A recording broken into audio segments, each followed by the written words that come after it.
podcasts you love. From people you trust. This is TWiT. Bandwidth for TWiT Live at CES is provided by Cachefly at CACHEFLY.com.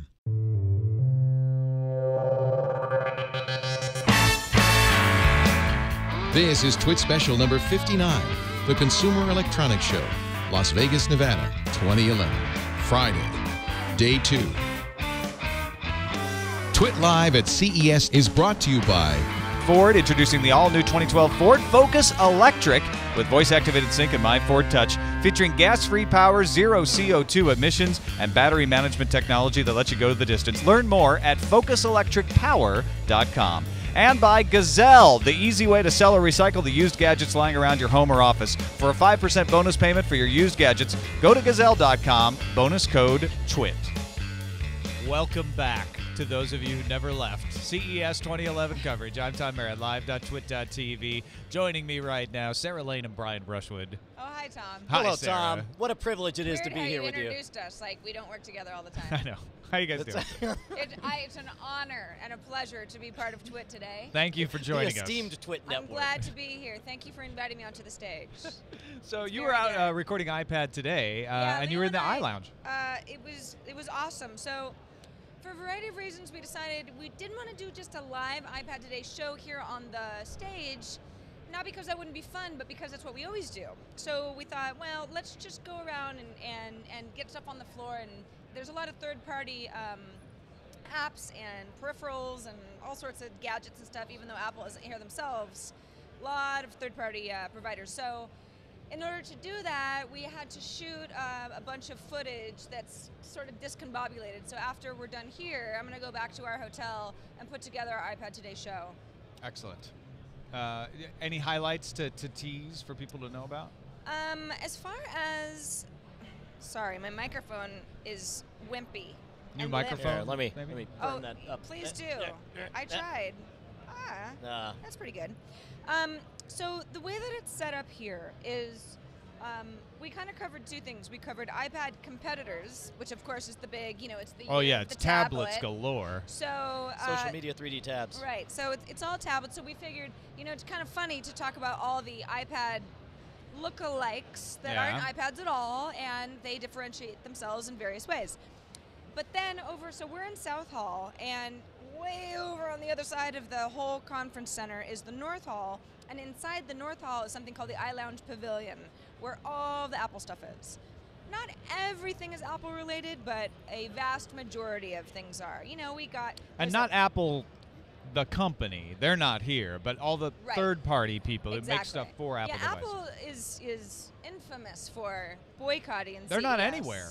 It used to be they didn't go to CES because they went to Macworld, but then they stopped going to Macworld. Everyone thought, oh, are they going to come to CES? Right. Then, no. Apple also, I get the sense that they get a lot of enjoyment out of stealing thunder from CES. They've got their Mac App Store that was released, and that's what a lot of people are talking about, even though we're here, or at least people who care about the Mac App Store. But no, Apple has no presence at CES. However,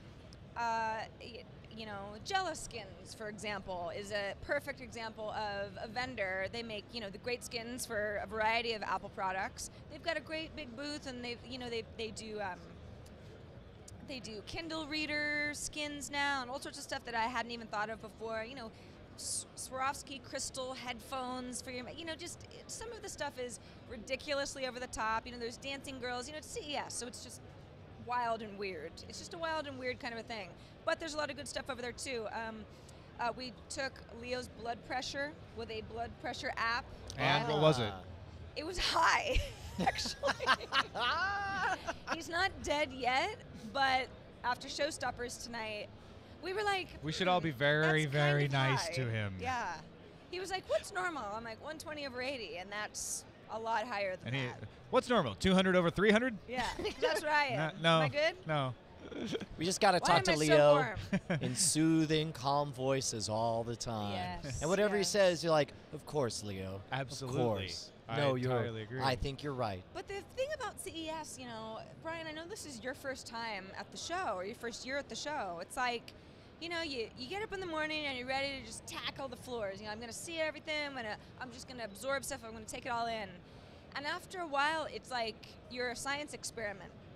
You're being experimented on to see how much stimuli you can actually absorb before you just start like zoning out and looking at the wall. I was doing that earlier. Well, Brian and I definitely had that moment. We walked into the central hall at the beginning to just walk around and record stuff, and we see the Intel and the Microsoft booths. We aren't even into the main part of the central hall, and we like just stopped. 10 and we're like, feet in. for a second, we were like, where do we go? We should. What should we do? Yeah. There's things. TVs, 3D, social media, things tablets. and I got laptops. lost. The Panasonic booth is of epic proportions. It is beautiful. Like the aesthetics are incredible. It's ridiculously big. I was lost in the Panasonic booth. Yeah, Just you one can booth. you can get lost in some of these booths. Just one booth. Didn't know Toshiba where has it a big was. booth. Sony always has a really big booth. Yes. They're not booths. Booth is the wrong word Booth for is them. the castles. They're, Yeah. they're acres. Yeah. Acreage. Plantations. Panasonic's apple orchard. Very nice this year. Panasonic-tation. Panasonic Techtation. Tronics. Yes.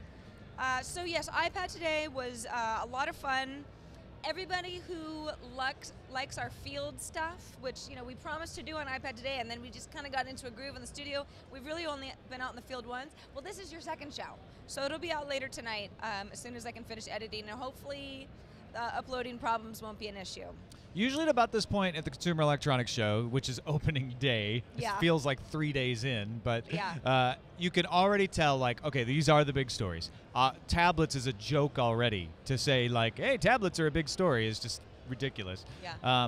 3D, I didn't think would be as big of a story as it is, but it's branching out. They're trying to force it into other things, and of course, 3D without glasses is a big story. 3D without glasses, and also sub $300 3D TVs. Yeah, the cheap 3D Yeah. TVs as well. What are some of the other trends outside of tablets and 3Ds that you're seeing? I mean, everything is just. A lot of cool cars. A lot of car stuff. No, you're right. There's the power mat integration. Mm-hmm. There was another. Well, the Ford made their AppLink announcement, which is the ability you know to what I- control apps There's over the Ford GM activated NV. sync. Or Yeah. ENV. Yeah, I'm yeah. not sure how you say it. Do you know what I have not seen OnStar for one $300? instance of in all of CES? Now, granted, this is only my first day, but we went to all the big names. I have not seen one computer advertised. I have not seen anyone pushing a new computer of any type. I've seen the 3D Just go over to the display HP on a booth. laptop. They've got a lot of computers. Or you're talking about non-laptop computers? Well, either a laptop or certainly not a desktop. I don't think I've seen anyone advertise a desktop. I've seen some all-in-ones. yeah, I you feel know, like that but would not- be a good not a good desktop old-fashioned spotted in the desktop. wild at CES. that would be good. Yeah, Treasure we did see hunts. some microwaves. We did see microwaves. Oh, you know what I saw? A tablet built into a sewing machine. That's Did in the you North really? Hall. Yep. And we went, is that an iPad? Oh no, it's just a different kind of tablet, but still cool. Why is that there? And they were like, well, it's a sewing machine. We were like, What yeah. were some of the tablets you guys covered on iPad today? I'm curious. Do you remember? Well, Tom, so what we're going to do actually is we're going to take a lot of footage from what you shot last night at Digital Experience because we simply ran out of time because we had some technical issues with our live view this morning. But the Zoom, we spent some time with the folks over at Motorola. What was funny is that they were, they're very coy with us because they're really just showing this little demo. They're not letting you be interactive with Well, it at yeah, all. because it's not a final version of Honeycomb It's not that they've a final got version, on there. yeah, and so they don't want anything to be weird or be unsavory or Well, look that way. people get really sensitive over stuff not working and then making Right. them look bad. Yeah. It's not like you're going to trash them for it. Even if you say like, well, I'll explain this as a beta, they're like, no, we want it to look perfect. Right. Yeah. Yeah, no, it's and we wouldn't have trashed them because they were being nice to us, and of course we're happy to be here. But first impressions are important. I mean, look at this CR48. That's a great example of something being like not finished, yet everyone makes fun of how it's not finished. Yeah. So. Now, have you, in my imagination, and maybe I'm just projecting what my experience so far has been, is that everybody wants to see the big booths, the big things going on over in the central hall, but it seems like all the most interesting discoveries are going to occur in the smaller areas, back in the fringes and the corners, about somebody who bought their own booth with their own money. They have an idea, they got a patent on something, they're trying to make it big here at CES. Have you ever had that experience of discovering gold out there? Yeah, I had that experience with Slingbox. No They were kidding. in a tent with a little table. Like there was tent for small companies, right? And so each of these companies had a table, seriously, out in a tent in 2005 in the parking lot here. And suddenly the word started getting around like, hey, you got to check out this device called Sling Boss. It takes your television and broadcasts it out over the internet. And so everybody started going in there, and I went over and got a look at it. In fact, I was able to grab it and do a CNN hit with different stuff. And I remember saying, like, now showing it to them, and they're like, what the hell is that? And I said, this doesn't look very pretty because it was the prototype. They hadn't even gotten a final model, but this is going to change how you view television. And it's one of those few times that something like that showed up. I think the reason you don't see people going into those corners is you so rarely have that stuff actually break through. So I read an interesting article today saying that the TV manufacturers have a better bet in focusing on gaming built into the TV than they do on internet video built into the TV, specifically talking about internet apps, because they're having so much restrictions, so many problems having compelling offerings. Netflix is pretty damn good, but it still doesn't give you everything. No. But if they can build in a bunch of games into their TV, into their service, then all of a sudden they've got something. I think that the movie industry, the video industry ought to beware of that, because it could turn people who watch television into gamers over people who consume video. They may shoot themselves in the foot by dragging their heels on this. Vizio has a demonstration in their show floor over at the Wynn that has a built-in game streaming service complete with a wireless. It looks just like an Xbox 360 controller, and I loaded up a AAA title. I think it was Just Cause 2 or something. It streamed it right into the TV and was playing through the hardware in the TV at pretty good widescreen resolution, and I was enjoying it. And you could see game delivery going that way, because essentially you're getting something the power of a smartphone nowadays is the same chips are going into these new TVs, minus, say, the cell network stuff. But in terms of multimedia processing and resolution support and format support for different multimedia files, that's there. And now they're all pushing to say, you know what, if you're developing for a smartphone, keep our TVs in the back of your head, because you can port that stuff right over and do cool things, either linking the content or turning your phone into a remote or another streaming device within the household. It's kind of up in the air, and that's the tablet market. I hate to keep bringing up Vizio, but they introduced a cell phone and a tablet. Yeah. And it's just kind of crazy. And Samsung took essentially what is their Galaxy S smartphone and made it a 3-inch touch remote. And it's not, minus the cell chip and everything. But it's they're all in that thought mode right now, but they're also all trying to perfect 3D at the same time. And if you bought into the first generation from Samsung or Panasonic, you've gone through several updates already for little things that needed to be tweaked, and the issues that abound. It could be anything from the tint on the glasses to the timing of the shutters, and all of that needs to be hashed out. And if it's all not right, you start running into issues and artifacts and things that make it look less compelling. And it's difficult. It's a challenge. And now we're getting this passive technology, which has its own set of headaches. And I hate to tell anybody to be an early adopter on this stuff and be a beta tester, essentially, unless you're comfortable checking those updates and making sure you're staying on top of your hardware. If you're into that sort of thing, then sure. But I'm not as prone to just tell people to go buy it for the sake of buying it unless they really need it. Sarah, you play some video games. You're not like a hardcore gamer. I'm a dabbler. Would games on a TV be something that you'd be interested in doing, that you think you'd end up playing with? Totally. I mean, as far as PC gaming, there are certain levels of gaming that I'm just not spending a lot of time with. On my iPad, I play games constantly, partly because it's my job to find the good ones. Because I'm paid to do it. Great part of the job. But certain games are a lot of fun to me. Those same kinds of games on a TV, if I could be comfortable on my couch, more fun, because I have a nice big TV in my living room. My couch is really comfortable. Right. You know, I mean, absolutely. It really, the medium is not really important. It's the availability. Totally. I'd love it.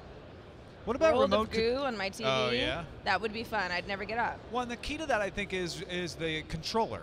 How you're able to control it. And we're starting to see some really interesting takes on remote controls because of all of this. Have you seen anything that's blown you away? I'd say if there's a couple demos here on the floor. I think at Toshiba's booth they're demonstrating gesture remote. So essentially what you've got with a Kinect system, they're going to build that into TVs sooner than later. I see that coming next. And once that's there, you not only have a remote-free system for controlling the interface of the TV, but you can tie that into any gaming or other application stuff too. And that's kind of neat. And I'm also seeing voice control being added now. So I think just from a usability standpoint for people with maybe disabilities or functional disabilities, that it's like, you know what, I can't use a remote, or it'd be nice if I could just yell at my TV to do something. Yeah. Right. And actually, or train it to be like, change the channel if I go. and the demos when they don't work are hilarious. Can you imagine? Or when you're mad. I want to say It's like, do you want to break up with your significant other? Make that be the way that you change channels. like for the gesture, And you have I was to like, make if the I put my noise. fingers in my You have to ears, make will the it mute the noise. TV? And it was like, oh, I wanted that. Right, And then, yeah. but at the Toshiba booth, it was so funny. You do a clap, like a clapper. Oh yeah, I in saw order this to one. get the TV's attention, and because of the noise levels in the show floor, it sometimes worked and sometimes didn't. But when it didn't work, it was hilarious. But Yeah. you could see them just. At I least tried adding that out, and they said basically, look, with the noise on the show floor, you have to stand on the side so that your voice is targeted towards the microphone. But if you do that, it should work pretty good, and it worked flawlessly for me. So it didn't need to learn my voice or anything. I was able to channel up, channel down, change channel to 13. And there's a limited number of commands they had that worked right now. Yeah. That was the only thing. I can see as gesture and voice commands become more and more prevalent, and we become more and more used to using them to get what we want out of electronics and technology, that it's going to bleed over into the real face, where I'll be like, sorry, why did I just clap at you? I'm sorry. Or You're a real sporting person. events. All of a sudden the TV's changing channels. What just happened? They just scored. Right. We don't want to see the replay. And I've yet to see a demo of any of these, at least for the voice control, in terms of it working in a loud environment. Well, except for here on the show floor, it's iffy. But if you have the volume turned up, how is it going to work, and how well is it going to work? 'Cause Right. you might have to go hunt for the remote anyway. Turn the volume down. I can't hear you. The volume's up too high. Turn down Robert You're a Harris. Joker I'm sorry. TV. I didn't mean that. Did you? I Oh. can't remember the exact name of it, but there was a Bluetooth remote control with a touchscreen keyboard. I think it was Umos or something like that. And they were a little ballsy because they put Google's logo on it, even though they have no connection with Google. But they're like, we're just showing off how it could be used with It's the just Google like TV. a janky little Google sticker. No, it was the real logo, but they just don't have the rights to sell a device with that on there. But what they were trying to say was, like, instead of that big Sure. Logitech Review keyboard, Right. you can have a nice little snappy touchscreen keyboard Sure. with capacitive Yeah. touch. That would be a lot easier to play with, and you could change screens based on the kind of operation that you're doing. So if you're using your DVD player, you get a different layout on the front than you get otherwise. That's the only negative I have with the Logitech Harmonies, is you can go profile to profile depending on what you're doing, but all the keys are in the same place, which isn't always ideal depending on what device you're actually trying to control. For my home theater setup, I've basically been building PCs to handle things like cable tuning. All my discs now are archived on a server, and my photos and music are on the same server, and I stream everything to my living room. And I'm using an app called Hippo Remote, which does essentially what you were just saying. It gives you that interface. I can cancel it. I was trying to bring it up. But for either Windows Media Center or Windows 7 or any other app they have profiles for, they give me all the keys of my remote controls. I can slide left and right to get other keypads if I need them. And that's how basically I'm controlling my setup at home. It's better than the Sony remote of death we That saw or- recently, where it's every button in the world, I'm also dealing just with in case you need it. Oh yeah, that Sony Google TV. That's like yeah. you need a pilot's license. Oh, the chiclet But that's keyboard. because, and it's the sort of thing where people go, this is crazy, but it's like, but there's a button for everything you'd want. Well, wouldn't it be nice to have something like what Robert was saying, where you just use your phone? Yeah. You don't need Yeah, a remote see, at like- all. Well, and I think that's why something like the Umos or whatever it's called wouldn't work out so well. Is it's basically what you can do on your phone, just sold in a standalone device. It might be nice to be bundled in with a high-end TV, but you got to figure people who could buy a high-end TV probably have a smartphone capable of handling something Totally, like that. and Yeah. that's the nice thing to be able to leverage. And at first I'm like, wow, do I really want to use my $700 smartphone as a remote in my living room? But now I find it's like the phone's always nearby, and I know where the phone is. I almost never lose my remote now. The problem is if you're not there and someone's using your TV, if you're in a big family or if you have a friend watching your house for you, suddenly they don't have the remote. For that, I have separate remotes for that as well. Yeah, you're Just- gonna have Are we all really still losing our remotes a lot? I'm not, but I well, mean- I have a Logitech Harmony, and so that's the only remote I use. All the other remotes are in a drawer, Right. So I don't use my remote. It's just lose my remote. it's this joke that we always use. You lose your keys, lose your remote. Those are things that people lose frequently. Yeah. It's like I don't actually lose my remote. It doesn't ever leave the coffee table or the couch. I don't know. Chat room, what do you think? Say yes if you lose your remote quite often. We'll check back in this instant poll in a second. I want to thank Ford for helping us to bring you special coverage of CES 2011. Ford introduced the all-new 2012 Ford Focus Electric with voice-activated sync and My Ford Touch just minutes ago, actually a little over an hour ago. The 2012 Ford Focus Electric is an all-electric vehicle without a gasoline engine. This is not a hybrid. It's powered by a lithium-ion battery with high voltage capacity, higher capacity than the hybrids actually, recharged by plugging it into a 120-volt outlet or a 240-volt outlet with the upgrade. Enables it to capture braking energy. It's got the recapture, so when you brake, it stores some of that energy, keeps it charged. Offers miles per charge that's competitive with other electric vehicles on the market. Provides more than enough driving power for your commute, for driving around town. It may even be cheaper, depending on how electricity is in your area. It's often cheaper than gasoline, so it may cost less to operate, especially if it's charged at night. And the all-new 2012 Ford Focus Electric features sync with My Ford Touch. You know, you've heard us talk about that on TWiT. Responds to voice commands and touch controls for battery management, entertainment, climate control, phone, and navigation, so you can easily make calls, play music, manage your battery, and more. Sync understands more than 10,000 voice commands in total, so you can keep connected while you keep your eyes on the road and your hands on the wheel. To learn more, visit focuselectricpower.com. And thanks to Ford for supporting our special coverage of CES 2011. We got a smattering of yeses, most of them trying to blame it on their kids as far as losing I don't have the to remote. deal with that. It's always the kids. Your You know what? cats don't steal the remote? That's actually a very good point. Without kids in my house, I forget that little people walk off with things. Yeah, sometimes, they take or them and hide them for fun. bring them to a fort Yeah. Roommates are in the the other worst. room. Exactly. Your cats don't tend to build forts. My guessing. cats are not remote stealers, although they would if they thought it would make them get fed faster. Yeah. They would do whatever they could. All right, Sarah, you were out on the floor looking I was on at the an field arcade. Yeah, you know, what's funny is that before yesterday, Leo and I were shooting iPad today, and we tried to hit everything iPad that we could. We couldn't get to everything, but we certainly did our best. But we missed something pretty amazing. I could tell you about it, but you might as well actually just look at the video that we shot about an hour ago. All right, I think I've found something that speaks to me, because there's a man here playing an Asteroids game, but there's something unusual about this particular Asteroids game because there's an iPad in the middle of it. Fred Alpern, stop what you're doing and tell me what's going on. Hi, how you doing? Good. Fred Alpern from Ion Audio, and I've heard, correct me if I'm wrong, that this is you are doing. It's true, actually, in collaboration with ThinkGeek. ThinkGeek put this out as an April Fool's product in 2010. Oh, yeah? I immediately called them up and said, we can make that real. Let's work together. And we were able to do that. We talked to Atari to bring some cool apps and games to the iCade, and we made it real. So wait a second. ThinkGeek, last April 1st, as an April Fool's joke, had this as an item that you could buy on their site, but it wasn't actually an item? That's correct. They have a history of making great April Fool's product ideas as total jokes. They did it last year, or the year before, with a Star Wars Tauntaun sleeping bag. I got one for my son. He sleeps in it till this day. And then this year, when this product was shown as a gag, I thought, well, I'm the gaming product manager for an electronics company. I can make that real. Called up ThinkGeek, and we made it happen. So, all right, we're looking at it's a little arcade game. It's nice and sturdy. There's an iPad inside. How is this actually put together? So this is over Bluetooth. It's connected just like a Bluetooth keyboard. As you can see, I just dropped my iPad in. The buttons work just like buttons and a joystick on a classic arcade machine. So I can just get in here and fire away. And we'll have a bunch of games from Atari, obviously Asteroids when we launch, and Atari's committed to bring their full library to the iCade.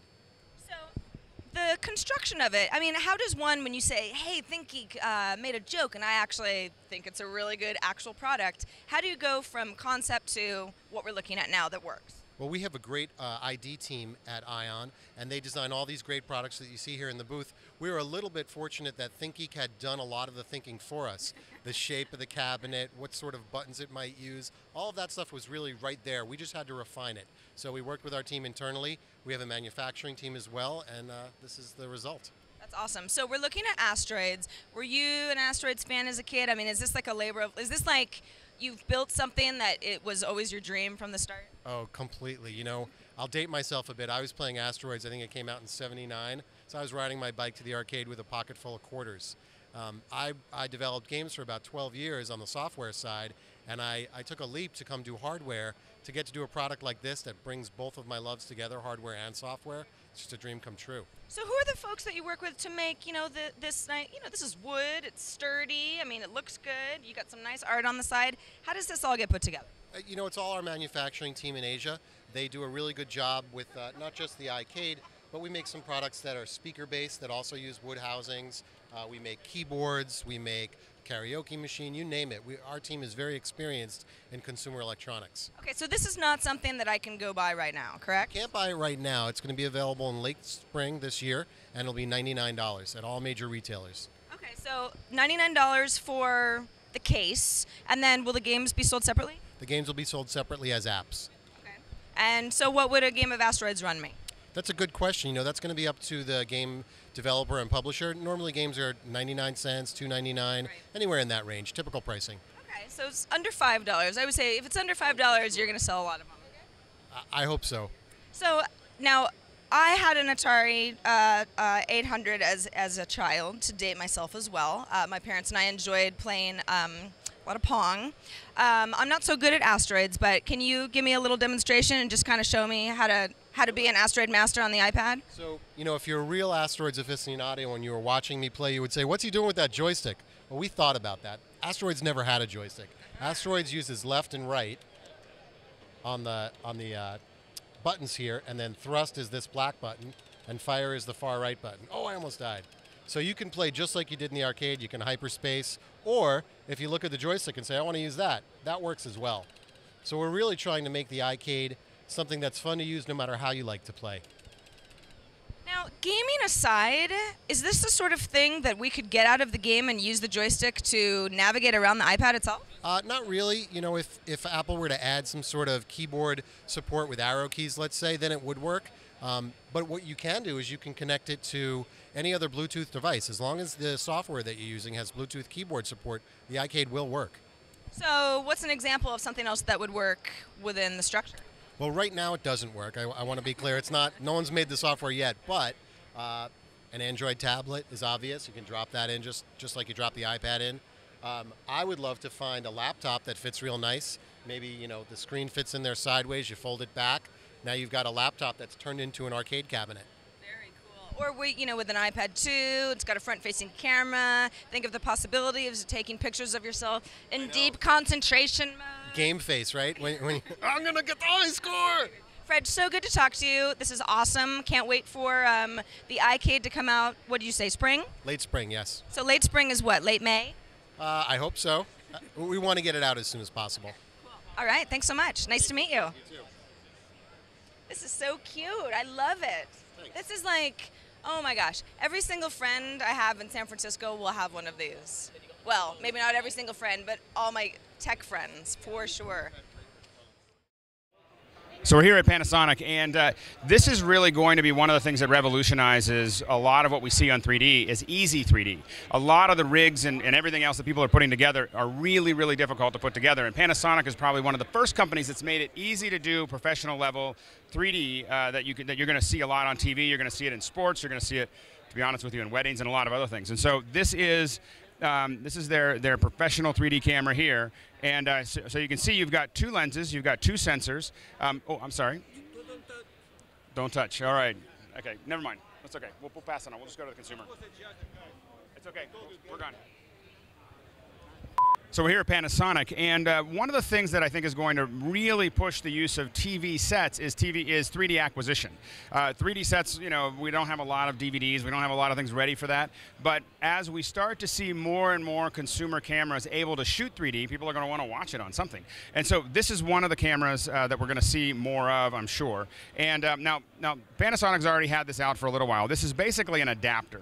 So this is going to split two images onto a single HD image. So it's not actually two sensors. It's actually just splitting this onto one sensor, and then you're getting it side by side, which is the way a lot of 3D TVs are expecting to get that footage. And so now, Panasonic's been selling this for a little while, but one of the things they're going to do this year is allow you to buy this separately. So you can buy the 2D camera, and then decide to buy this. This is just an add-on here. So you can actually shoot 2D or shoot 3D, and it's going to allow you to kind of go back and forth.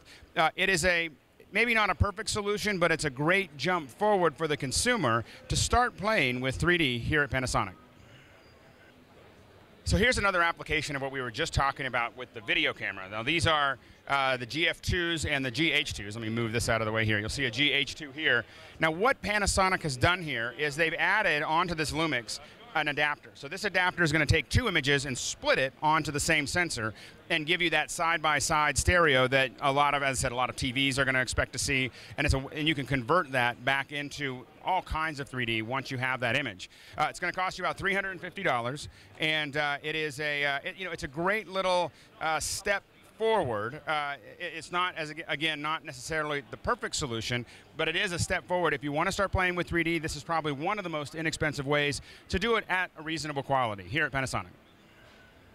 So we're here at JVC, and they are jumping into this prosumer 3D environment here. Now, I'm not going to wear these because you can't see anything anyway, but what you're looking at up here is actually a 3D output from this little camera here. Now, it may look kind of funky to you because you don't have any glasses on. So, but take a look at this. So this is the GS-TD1, and now what's different about this compared to what we saw with the Panasonic is that what you're actually looking at are two sensors. So it's two whole sensors capturing HD. The quality is going to be much higher than what we saw over there as far as a straight conversion. This is going to set you back about $2,000. So it's a little bit higher, a little bit more expensive to get into it, but you're going to get a much higher quality video out of it. Now this is also going to give you, you're going to have the HDMI 1.4. Remember, it's a 1.4 is the spec that you have to get that side-by-side that's going to go into your TV correctly. But it's, you've got SD cards, the SDXC, so you can really put some high-quality cards in here. The low light is supposed to be 1.5. It's supposed to be very good low light performance, and so I can't wait to get this into the lab. Now you're going to have to wait until about March for this to come out. That's when they're expecting to start shipping these. I have to say that of all of the prosumer 3D cameras that I've seen at the show, this is the one I'm most excited about right here at JVC. So we're here at Fujifilm. Now, of all of the still cameras that do 3D, this is my favorite. I actually own one. I paid for it with my own hard-earned cash. This is the Fujifilm W3. Now, I have the W1 and the W3. Now, here's a couple things about this, okay? So what you have here are two sensors. It's actually got stereo audio as well as stereo stills and video. And it's two sensors. Notice that these are a lot further apart than the video that you've seen in some of the other ones.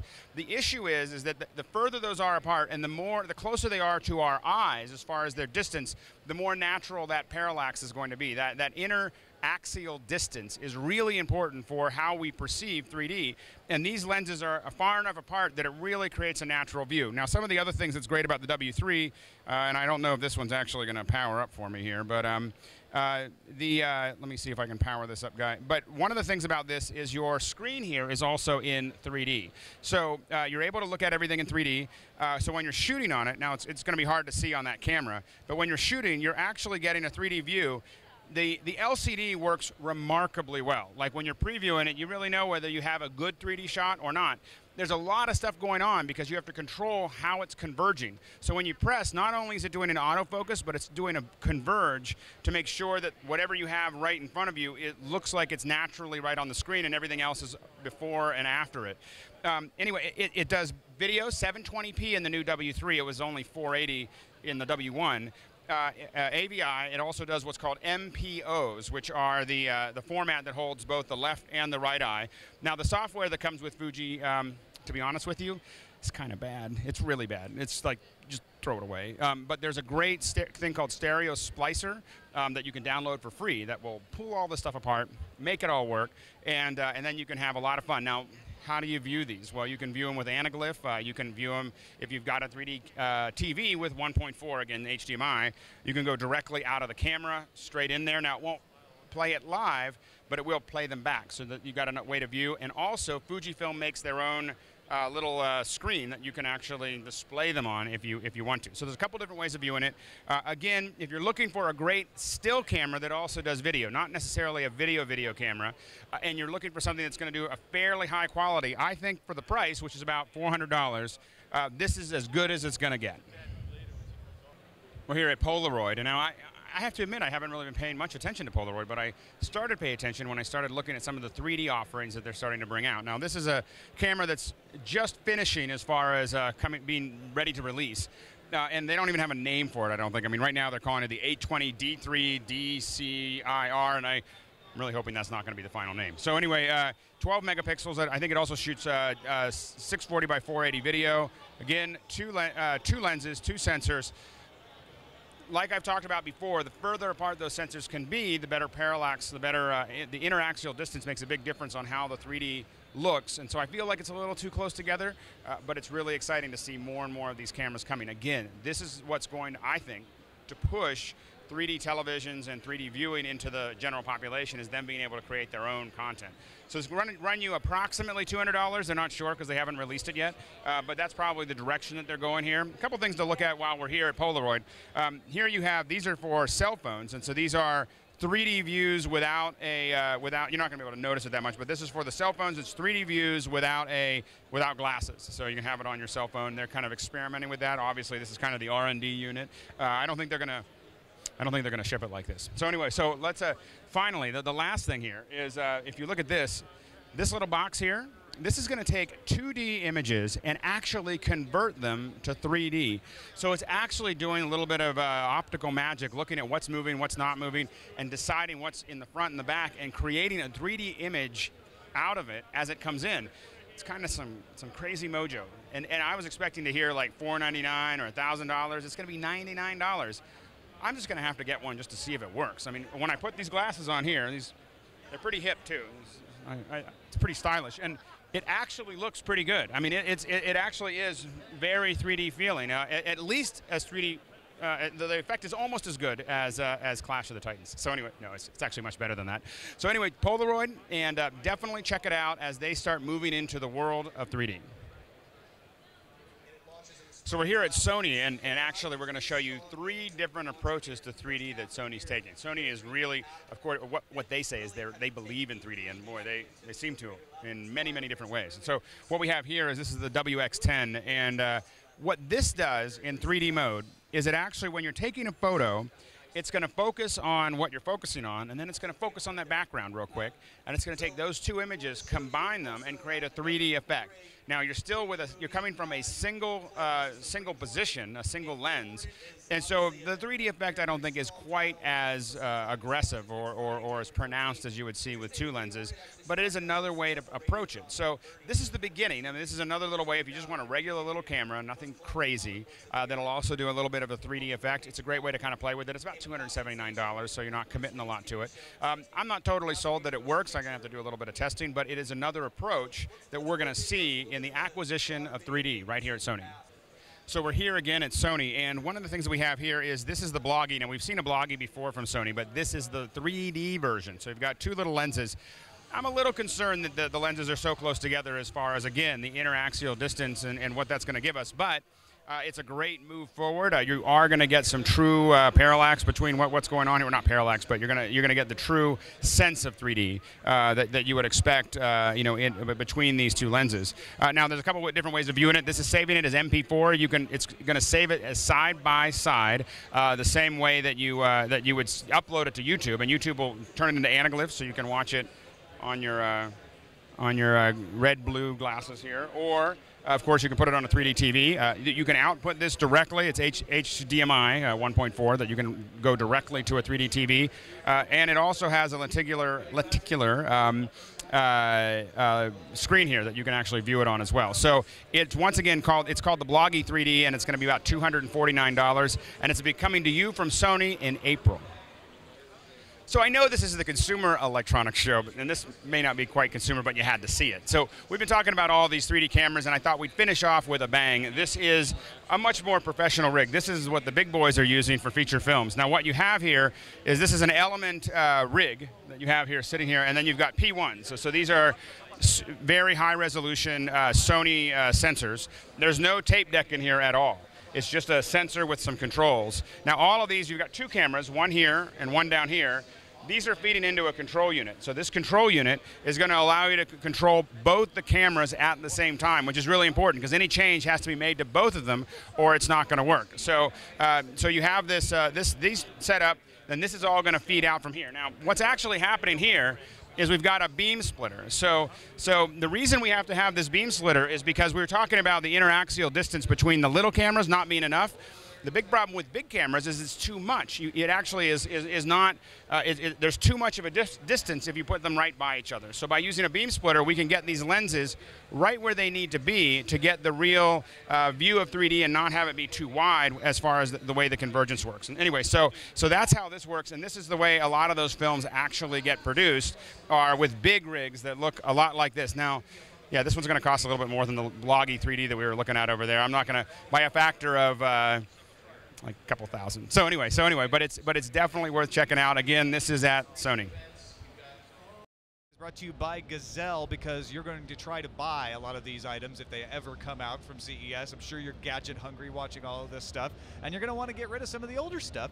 Gazelle is the easiest way to make money off of your old gadgets. If you're a procrastinator like me, go to gazelle.com, look up your gadget. They have over 200,000 unique items listed that you can get money for, and you can be as lazy or lazier than I am and still make the money. You type in your gadget, you put whether you have the wires, what condition it's in, they'll quote you a number, and then you print out a label, pack it up and send it to them. If you're really lazy, you can have them send you the box. They'll actually send you the box with the labels, so you can just put it in there and drop it off at the mail office and send it away. Check it out, your smartphone, your MP3 player, your ebook, your readers, whatever you're getting rid of, look it up on Gazelle. And even if it isn't worth anything, if it's a little old and they're like, you know what, we can't resell it, they will accept it for recycling. So you don't have to feel like, oh, I don't want to throw this away and have it end up in a landfill, but I don't know what to do with it. Check out gazelle.com. They'll give you cash for your used gadgets. They'll pay you in gift certificates for Amazon or Walmart. They'll pay you in cash. They'll send you a check, send it to PayPal. And as a listener of TWiT, you get a 5% bonus when you use the offer code TWiT, T-W-I-T. So check them out. Go to gazelle.com. Use that bonus code when you sell your used gadgets. Make 5% more cash than you would already. We can switch to that, right, Ken? We can switch to the Axis. All right, he's like, he's fiddling around. Now, here's the problem.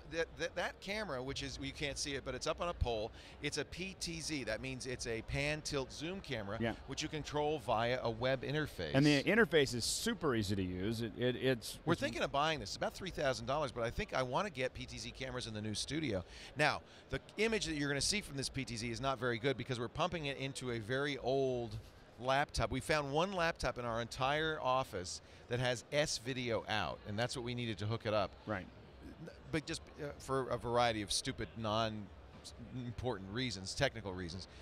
Down the road, we could, of course, make this it's a high-def camera. We can make a much better quality. But I'm just very curious what it looks like, and can we control it? So let me know when we can switch to it, Ken. Yeah, and they come out with a lot of these. There it is. Is that it? It's zoomed in. It's way zoomed in. No, that's right some handheld. That's you. What is that? No, we don't know what that was. We switched to something. That was a phantom camera. Yeah, and there's a lot of, this is really moving forward because there's so many corporations that are actually getting into this pan-tilt zoom. So like Panasonic has a great solution that they've come out with. There's a lot of these different types of solutions that are coming out for that type of thing. So I think what we're going to do for the next 3 or 4 hours, the show floor closes in about 2.5 hours. We are going, there it is, briefly. It was there. It was gone. Ready to take PTZ. And that's the web interface. Now, because it's actually much smoother than what you're seeing, but there we are. Look at that. The color's good. It's just the frame rate's very low because it's... We're pulling it on Wi-Fi. Yeah, basically. And not just Wi-Fi, but a very slow... so can you give me a full shot of the show floor? And I don't mind seeing the UI, actually. I think that's fine. You know, I just want to say these little cameras are working out really well. We're too. using these JVC cameras. Are not very fancy. They're a couple of grand each. They're really not intended for broadcast use. But nowadays, everybody's got HD cameras. Well, and I think this looks as good as anything we've ever done. No, I including think the stuff we do in the studio. I think we might replace the XL2s with this. So there it is. I was just looking. They're just doing this to drive me crazy. I was just looking at over at the Canon booth has a bunch of little cameras like this as well that just came out with. And so your mission, should you choose to accept it, Alex Lindsay, is to help me figure out what the hell camera we're going to use in the new studio. I've already ordered test cameras for you. So we're already working on it. We need it for ourselves. Come on over here. Somebody's here. I don't know. You know, people walk up all the time. This is Wowie. Oh, I know Wowie. Wowie is the company that did the dancing, singing Elvis, right? And the gorilla. No, it's not actually. It's a different Wowie. Wowie 1. What do you guys do?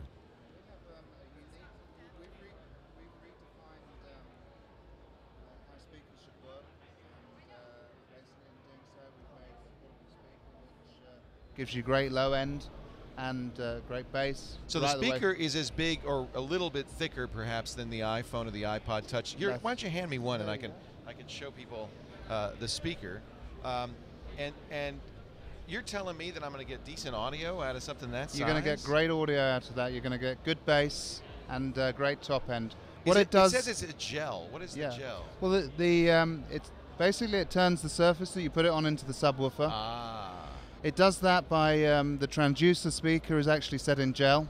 Got it. So it vibrates in a vertical motion with no friction. Now, would it work? I've got a tablecloth. It's going to work fantastically well on tablecloth as well. It doesn't matter if it doesn't have to be. Is there a certain surface that works better? Well, all surfaces have a different refractive index. So a glass surface gives you perfect pitch and sound. Wood is good as well. Can we try it? Let's hear it. Yeah, let's try it. You'll have to put up with my choice in music. But, as long as it's not 50 Cent. Wowie, it probably is, isn't it? Wowie 1, experience the Wowie 1 at wowie1one.com. WOWEEONE.com. These are external speakers focusing on bass for your portable device. So it'll plug into any 3.5mm jack, so a mobile phone. Nowadays, yeah. He's got a Storm.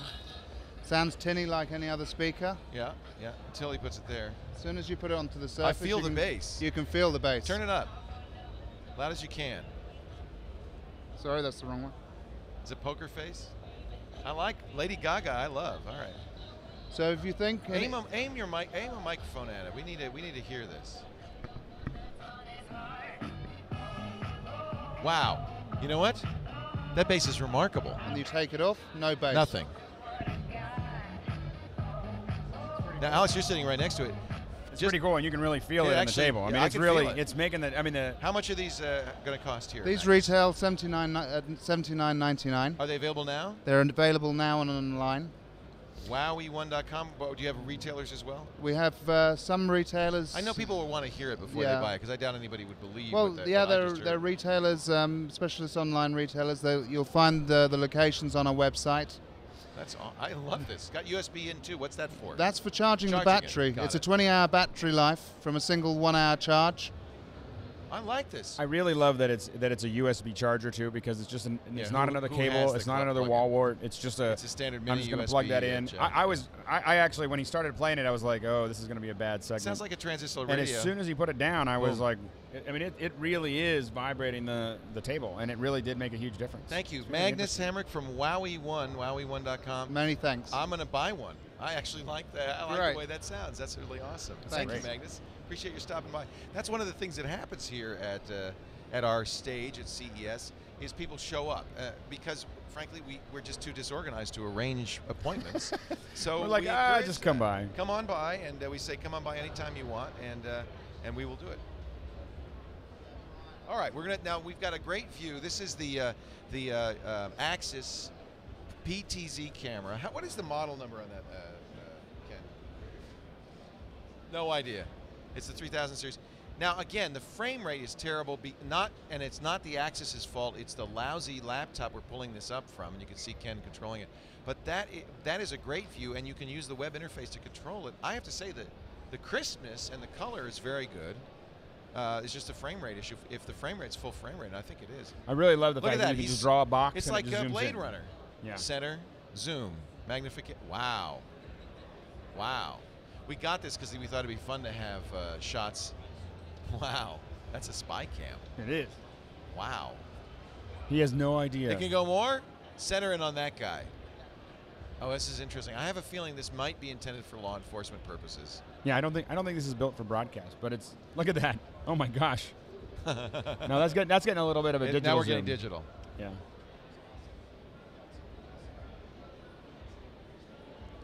So, wow, very cool. Thank you, Axis, for lending us this camera to play with.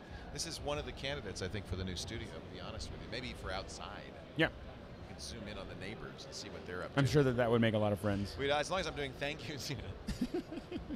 Hey, lady, what's that on the line? Looks like you're wearing granny underwear. One of the people I'd like to thank very much for their support here is NewTek and the TriCaster XD850 we're using, which we love. You might have noticed. It's been working really well. It is. Yeah, Alex says, are you sure you want to use prototype hardware? Maybe we ought to have a backup mixer. And you know what I said? I said, Alex, I'm comfortable with putting my entire operation on the XD850. And it's been working great. It's been working better than the one in the office. Furiously knocking on wood. It actually has. And this is rewritten from the ground up. They're running on Windows 7. It's using the Windows presentation foundation for the on-screen stuff. And the interface is a huge improvement. It's a leap forward. So I'm very excited about using this in our new studio. It's one of the. It's actually the first piece we know we're going to be putting in the new studio. So. Right. But you brought some mixers with you. Are you doing live stuff out here?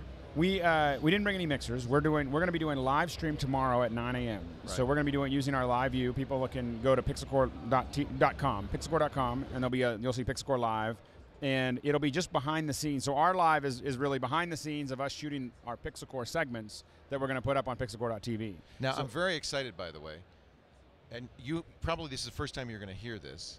Andy Anako sent me an email about an hour ago saying he's received an invitation. You know what that means? From Verizon for Tuesday. This Tuesday? 11 a.m. What do we normally do 11 a.m. on Tuesdays? Mac Break Weekly. So looks like we're going to have a live We're going to have live. coverage. Andy Anako will be in New York City at the Verizon event, and I would bet you $1,000 this is the iPhone. I think it's very fascinating they chose to do it the week after CES. But announce it during CES. And by the way, the Verizon keynote yesterday I went to, a lot of us thought maybe they'll announce it there, although they thought, well, why would they let Verizon announce this without Steve Jobs? I was hoping Steve would walk out on the stage. There was nothing like that. They didn't even mention anything like that. Right. But they did make a big point about how they're rolling out their 4G network, LTE, in 245 cities this year. That means, almost everywhere will have even with this AT&T's acceleration, they're not going that fast. No. Yeah. And I'll tell you, AT&T does not work here. So many people have iPhones. I cannot get 3G connectivity at all. I thought that San Francisco was the worst. This is the worst. Vegas is the worst. No question about it. Yeah. Yeah. As long as I'm doing thank yous, speaking of 3G, thank you also to LiveView. It's their 3G backpack that you are using and we are using as we go around CES for live coverage. And it is mind-blowing. You told me it was going to work, but I didn't believe you. It's working great. Well, and I love the LiveView box. We have one. We've shot from a moving truck while we're a camera car, driving through. Yeah. And it's just like, I can't believe I'm doing this. And the only way we can do this is the LiveView. And I think the new HD version with the SD inputs and the SDI inputs looks fantastic. They made a huge upgrade on that backpack. We've just been using the standard definition one. We have two HD backpacks, but we haven't got them configured for our endpoints here. Something's going on, but we'll work on it. Meanwhile, it's fine. We're using the SD and we've been very happy. It's the same exact unit that it's been through the wars with me, that I body surfed with. I think that was pretty much the first live body surf. Yeah, crowd surfing at South by Southwest last April. It went in July with us to the Ford test track and got rattled around that Mustang. Alan Mullally asked me if it was the same one. I said, yeah, it's the same one. So it's been through the ringer, and yet it keeps on, in the words of... Well, and people have asked, almost everybody asks when they see us using it, have you ever thought of building one yourself? And I go, yeah, I've thought about it. And then I realized... Yeah, no, that's really way too complicated. Yeah, it's a really, really great Thanks box. to the folks at LiveView. Yeah, it's great stuff. There's Rick Calvert, who is the man behind Blog World and the New Media Expo. And Rick is a great Vegas stalwart and brought Blog World to Vegas and then got New Media Expo to come to Vegas. Yeah. Hey, it's Bob Heil. He's not here. He's supposed to be here at some point. We would really like to thank Bob Heil. You know, so I'm using my gold Heil PR40. I go everywhere with it. I have a special case, and I carry it like a pool shark. But all of our mics are PR40 mics. All of our field mics, we have PR30s, PR20s out in the field. Bob makes the best mics, so we thank you, Bob, for the arms, the mics, making that possible, of course, throughout our studio. That's what I use as well. I've got 6 of them. Love them. Yeah, it's funny. The new studio, we've talked a lot about it, but Alex is going to be our co-tenant. You're going to move some of your Pixel Course production facilities over there. Our motion capture and green screen. Oh, that's mostly. exciting. Yeah, that's really exciting. I'm looking forward to sharing space with you, because anytime somebody says, well, what should we get? What camera should we get? What microphone should we get? What soundboard should we get? I say, ask Alex. But now we can. We'll just go over and we'll say, Alex, what should we get? If anybody walks up, please bring them on up stage, and we are going to go in the field in just a little bit. We actually have an interview coming up with Gary Shapiro. He is the head of the Consumer Electronics Association. They're the group that puts this event on. Gary knows more about where the bodies are buried in Vegas than anybody since Shelley Adelson. This is a really great event that has grown every year, and I'm very curious. I know Tom Merritt's going to talk to him, and I hope Tom will ask him how big this is. It's my sense it's bigger than it's ever been before. Don't you think it's bigger than last year? It's definitely bigger Much than more last year. crowded. And I think last year was 130,000 or something like that. I've heard numbers something like 250,000. I suspect we've broken 200,000 at this event, which would then rival the biggest Comdexes of all. This has clearly become the trade show. And I was thinking last night, do we want to do this every year? And I had to say, yeah, I think we do, because we've even moved, because we kind of scheduled Thursday and Friday, and then we're going to leave on Saturday, and now I'm like, I'm going to have to start leaving Sunday night in the future. Brian Brushwood, we've been sending people out in the field all along. Brian Brushwood was out in the field and had found some, now you got to figure Schwood, the host of NSFW, a professional magician, the host of Scam School on Revision 3, a guy who's really kind of crazy, is going to find some crazy stuff at CES. I can't wait. I doubt he found a blood pressure monitor. Let's find out what Brian Brushwood found. Press play, would you, Eileen? And let's go out in the field with Schwood. I don't understand why you want here in particular, though. I mean, is there something in particular about the shot that I don't... I mean, do we really... Are you sure? That's the shot. All right, fine. We'll do the setup here then.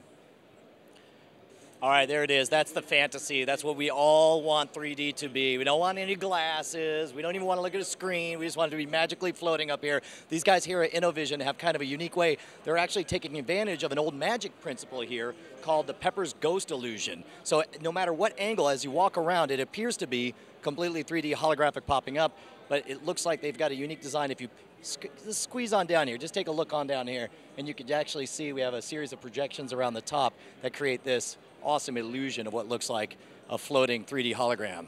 So who knows? Maybe someday we'll have it for reals. So I don't know about you guys, but one of the things I would love is to have music and sound transmit all the way through my house without any visible speakers. Now, a lot of places you can hide speakers and stuff like fake rocks or that kind of thing. The guys here at the Sound of Light have an innovative solution where they actually build the speakers. These are powered speakers, amplified, built into, essentially, let's take a look at what this is. It's as simple as screwing in a light bulb. This gets the power to it. It runs on 2.4 gigahertz with, you said, 18 channels. Is that correct? 18 channels, yeah. We're joined by Robert Wills here of Sound of Light. So tell us a little bit about how easy this is to set up. Well, it's as easy as plug the power supply in the wall, plug it in here, plug in your iPod or your iPhone or anything like that. You have 2 RCA inputs here. You could hook up to a television or anything of that sort. You have 2 zones, 2 speakers per zone. You can assign each speaker left or right channel or mono. You can mute it. You can turn the light on and off. Oh, that's great. So you even have a remote control for the light. Remote control for the light. Oops, awesome. sorry. So what kind of range do you have off of this unit? Almost up to 300 feet. We have a range extender on it. Okay. And then you can put a rock outside or a subwoofer on it also. That's fantastic. No, it's a quick and easy solution. Very inventive. Thanks, Robert. Okay, appreciate thank you very much. We're here at this ViewSonic booth, and if you watched Tech News Today, just the other day, we had talked about the Boxy/Intel/ViewSonic announcement, and here to talk to us about it, we got Gene from ViewSonic. How you doing, Gene? Great, real good, real good. Right, so give me a quick rundown. The nature of the announcement is what?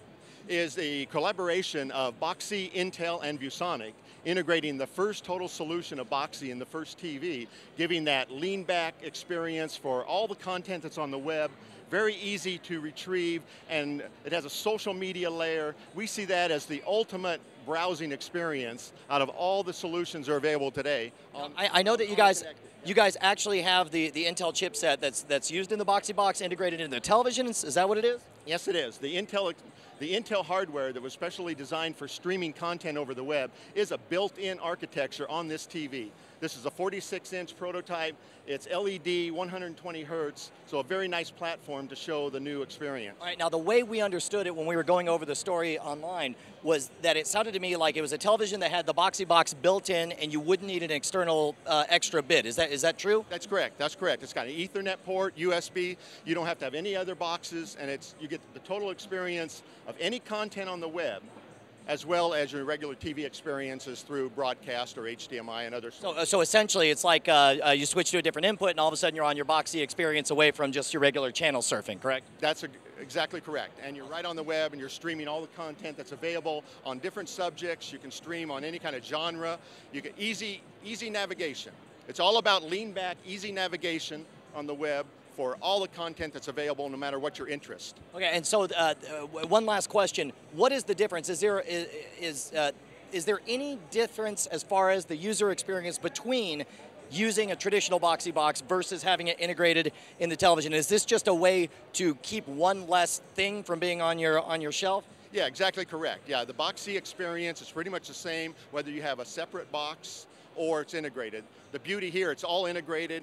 It's no clutter. It's very easily retrievable, and you can move back and forth in your content streams with the total experience. All right, now the only question I have is, do you guys have the sweet Boxy remote with the QWERTY on one side and the direction pad on the other? How do you type into it with the built-in solution on the television? Yeah, that's in process. Maximizing the effectivity of the remote is very, very important, because the whole key behind the Boxy experience is the lean back experience you want in your living room, not the lean forward experience, typing in URLs, doing search. You want it easy. You want it as easy as your cable box. And so how soon can we expect to see this, and what kind of extra cost would it be for the Boxy edition? Well, we haven't set exact pricing. Right now we're going through the right penetration strategy for the marketplace as far as product size options and the pricing strategy. So look for us to roll out in Q2, roll out with products, and stay tuned. Stay tuned, awesome. And is this fully functioning right now? Can we actually take a look at it here? Sure. We're in the most popular apps right now. What's this one? What's this one with the green box? That looks really interesting. Oh, that's cool. Let's call it up. All Revision 3. We'll call it up. We'll launch the app. Awesome. It's that easy. It's a popular app. Apps are getting added all the time. Okay. Now we go. What are these? Are all the shows down here? The shows that are in the Revision 3. Here, let's see. Let's pan through there. Actually, let me see what else they got on this. Okay. They look like they got a lot of shows. Well, it's going to go full HD. A lot of the Revision 3 is full HD. Yeah, I'm curious about some of the other shows. Yeah, keep going. These all look boring. Okay. These all look boring. Boring. Oh, wait, no, wait, this one looks awesome. Okay. This one looks awesome. Click on that one. There we go. Yeah, there we go. Scam Hot Redheads. This sounds like an amazing episode of whatever this show is that I've never heard of before. There it is, HD streaming internet. This is live. This is coming Nah, on right now. this guy's a dork. This show's no good. Forget it. The future's not Boxy. Thank you very much, Gene. Appreciate it. We are here at the booth. I have been waiting all freaking day to come visit. We're here with Bree Pettis here at the MakerBot booth. Now, I first saw one of the very first launches of the MakerBot, right? I didn't realize that it was a debut at an event at South by Southwest 2 years ago, and now they apparently are self-replicating machines, and they are set to take over the entire world. Tell us, for those who don't know about the MakerBot, Bree. So the MakerBot is a 3D printer, and it's so cool. That was, when we met, that was the first prototype MakerBot. I brought it to South by Southwest, and since then we've sold over 3,000 MakerBots, and it's a machine that makes things. So basically it takes plastic, it comes up through here, and then, oh, it looks like it's about to eject something. And then it makes it, and then it spits it out. So, okay, so first of all, one of the first things you notice is that it's made of wood. Yeah. Is this a kit that you send to people if they want to buy one? They build it themselves, or does it come fully assembled? Yeah, you buy it at MakerBot.com. It comes as a kit in a box. You take it out of the box, and it's all parts. And you put it together. it's kind of like IKEA furniture. Yes. Okay, If you've made IKEA furniture, you're qualified to make a MakerBot. Well, I'm going to say if you're the type of person who wants to use a 3D printer, you're probably the type of person who knows how to assemble a kit. Yeah, yes, I'd agree with that. Okay, so let's talk real quick. I know we have a lot of people who are really into the tech specifics and may be considering buying a MakerBot. What does it take to run on? How does it hook up? And what kind of software do you need? Okay, so first of all, you need a model. And you can either download a model from our library at thingiverse.com, which is a place where people share digital designs. So if you need a doorknob, you can check there. And it turns out there's like 8 different knobs already on Thingiverse. That's awesome. So this is like a collaborative effort. Somebody will, what kind of software can you use? Like 3D Studio Max, or can you import from other 3D programs? You can use everything. All you need to do is output an STL file, and then our software called Replicator G, which is open source and free, you import it into that, and that slices and dices it. And then that turns it into the commands for what the machine will do. Essentially makes it its own set of proprietary, I guess what, like voxels essentially, little units of plastic? Yeah, exactly. It slices it. We call it skeening. Skeening. Okay, excellent. So so you build your kit, you hook it up, it looks like a simple USB interface, I guess, right? Yeah, it's cross-platform, Mac, Windows, Linux, the whole 9 yards. So the actual plastic that's used, number one, how fast do they print? How durable are they, I guess? So the material is ABS plastic, and it's the same thing that Lego is made out of. And if you've ever stepped on a Lego, you've actually stress tested this plastic already. I guess, and if you've ever been a 4th grader trying to melt a Lego man, you have a pretty good idea for how durable they are even under heat, right? Yeah, exactly. You've got it. Excellent. So you obviously have seen an amazing array of objects made. Do you guys have a count on how many objects have been made up at, you said, Thingiverse? Yeah, so on Thingiverse, there's more than 5,000 things that you can just, you can get a MakerBot, you can put it together, you can just choose one, you can just make 5,000 things right away without even having to design anything, which is so cool. I'll tell you, there's a couple of things I like. First of all, I love the fact that it's made out of wood, because it's reminiscent of the original Apple days when people would build their own computers. But this seems to me like the ultimate geek dad project, to buy and build with your kid and then print stuff out. You know, I grew up with an Apple II, and this is kind of like the Apple I of the personal manufacturing revolution. And I can just imagine the future if I was 12 again, and instead of getting a computer, I got a 3D printer. What can I do with this? Make anything. Yeah, my mind kind of explodes when I think about, like, we had a guy stopped by today, and his 7-year-old made his. Oh, that's amazing. He actually assembled the kit himself? Yeah. So she did.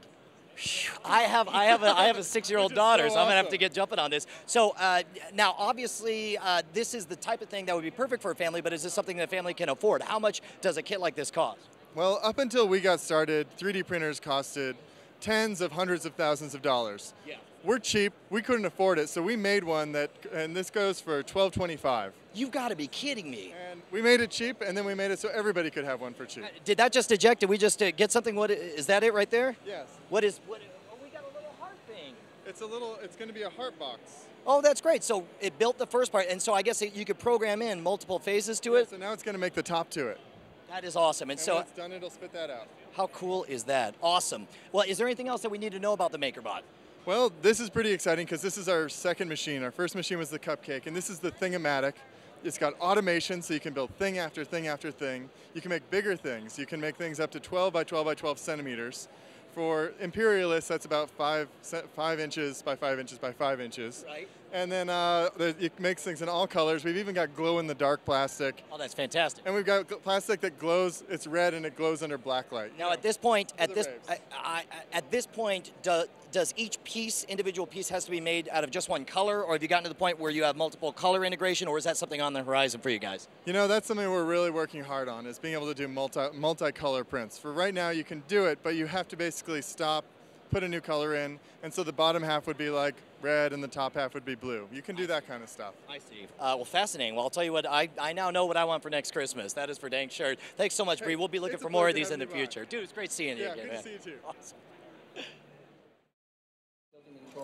Before there was an E3, all the good game stuff came out at CES, and that's one of the things I'm happy to see continues to this day. We have Razer here with a very innovative, very unique gaming mobile PC solution. It's one of a kind. It's up for the best of CES at this very moment. It's the Razer Switchblade. Tell us a little bit about it. Right here we got Chris Mitchell of Razer. Tell us about the Switchblade. All right. So the Switchblade is basically our first mobile gaming system. It's more for concept design, so we're actually up for best prototype for CES. And the main feature of the Switchblade is basically the dynamic tactile keyboard. So if you look at the keyboard, you can see that it actually changes the keys or the key layout according to whatever application or whatever game you're playing, whatever software you're running. So it can actually adjust to, even in-game, it can adjust to the situation you're in, and it always gives you the right controls at any given point in time. It's basically using an LCD screen under a transparent mechanical key overlay in that sense, and combined with a multi-touch screen, this is what we envision basically for portable gaming in the future. So like without exaggeration, these keys can display absolutely anything. They can be programmed to do absolutely anything, and then the entire touch, the whole screen itself is a touch screen, much like you'd use a mousing surface. Absolutely, that's pretty much exactly what it does. Now, obviously, we see games like World of Warcraft on there. Do you see this as a device that could also integrate an always-on internet connection or some kind of? So it actually does have Wi-Fi. We probably will put in a 3G in there as well. So obviously it's meant for gaming on the go. The actual specs are not defined as of yet. At the moment it only runs Wi-Fi, but technically anything of that is possible, and 3G makes a lot of sense for gaming on the go.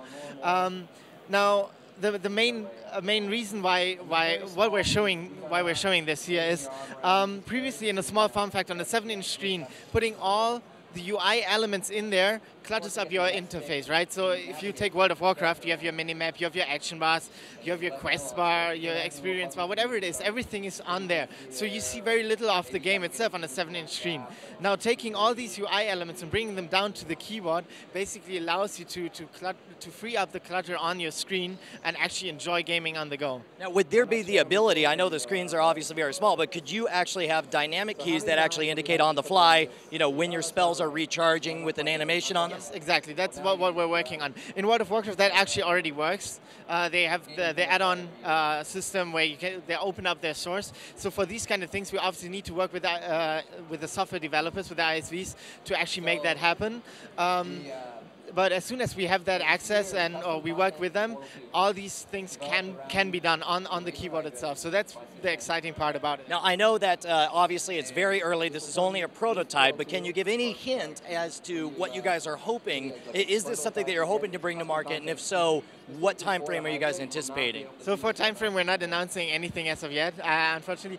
We're obviously already working on something, but for time frame, we'll have to wait for our next. Just tightly bug off, Mr. Newspaper Reporter, man. Well, I'll tell you what, that's not the only thing that blew me away here at the Razer booth. Obviously, behind me, you can see right now, we're seeing a demo of Portal 2. This is a special version of Portal that uses the brand new controller from Razer, the Razer Hydra. Can we actually take a look, or where should we go to see one?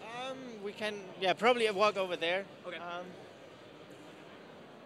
There we go. Yes, and Scott, I think, will be showing you what the Razer Hydra can do, and we're showing it here with Portal 2, our exclusive content, and I'll just let Scott take over from here. Oh, fantastic. I'll jump over there. Hey there, Scott. How's it going? I'm Brian Brushwood. Tell me a little bit about what we have here. Hey, good. So this is the Razer Hydra. It's a magnetic motion controller. It has full 6 degree of freedom, one-to-one tracking. It uses no accelerometers or gyros or cameras, so no line of sight required. It's also much lower latency. So I can do.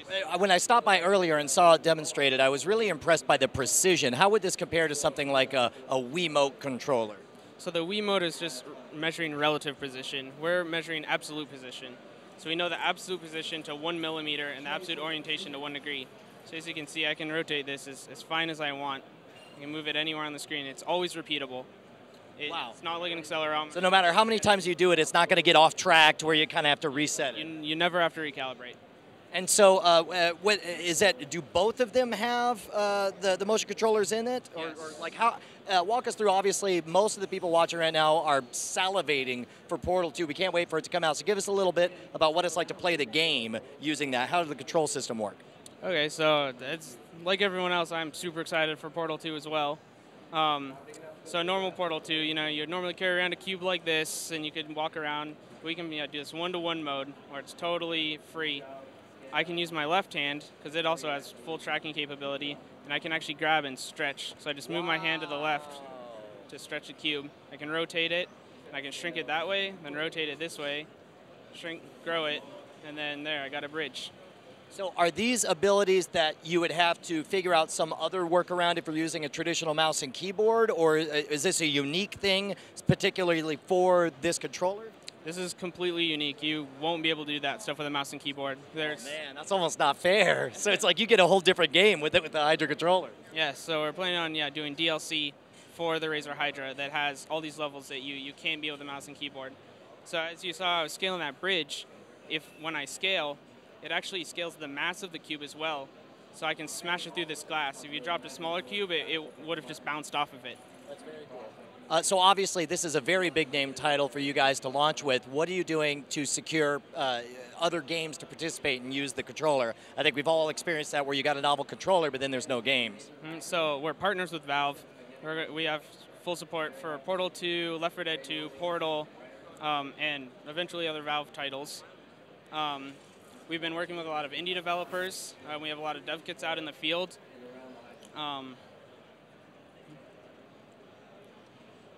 No, that's fantastic. That's okay. And then one more other thing. Let's talk pricing and availability. What are we looking at? So price, it's not official yet. It will be very affordable though. By the way, I'm sorry, I'm transfixed by do that again. That's awesome. All right, go ahead. Pricing's not available yet. So pricing's not available yet, but it will be very affordable. It'll come with the base and 2 controllers. And the release date, it will be around Portal 2. We don't have an official launch date either. Okay, well that's good. That's good. You were about as squirrely as I'm going to let you get away with being. But thank you so much. This is an amazing looking controller, and mainly I'm just going to sit here and stare at Portal 2 for the rest of my day.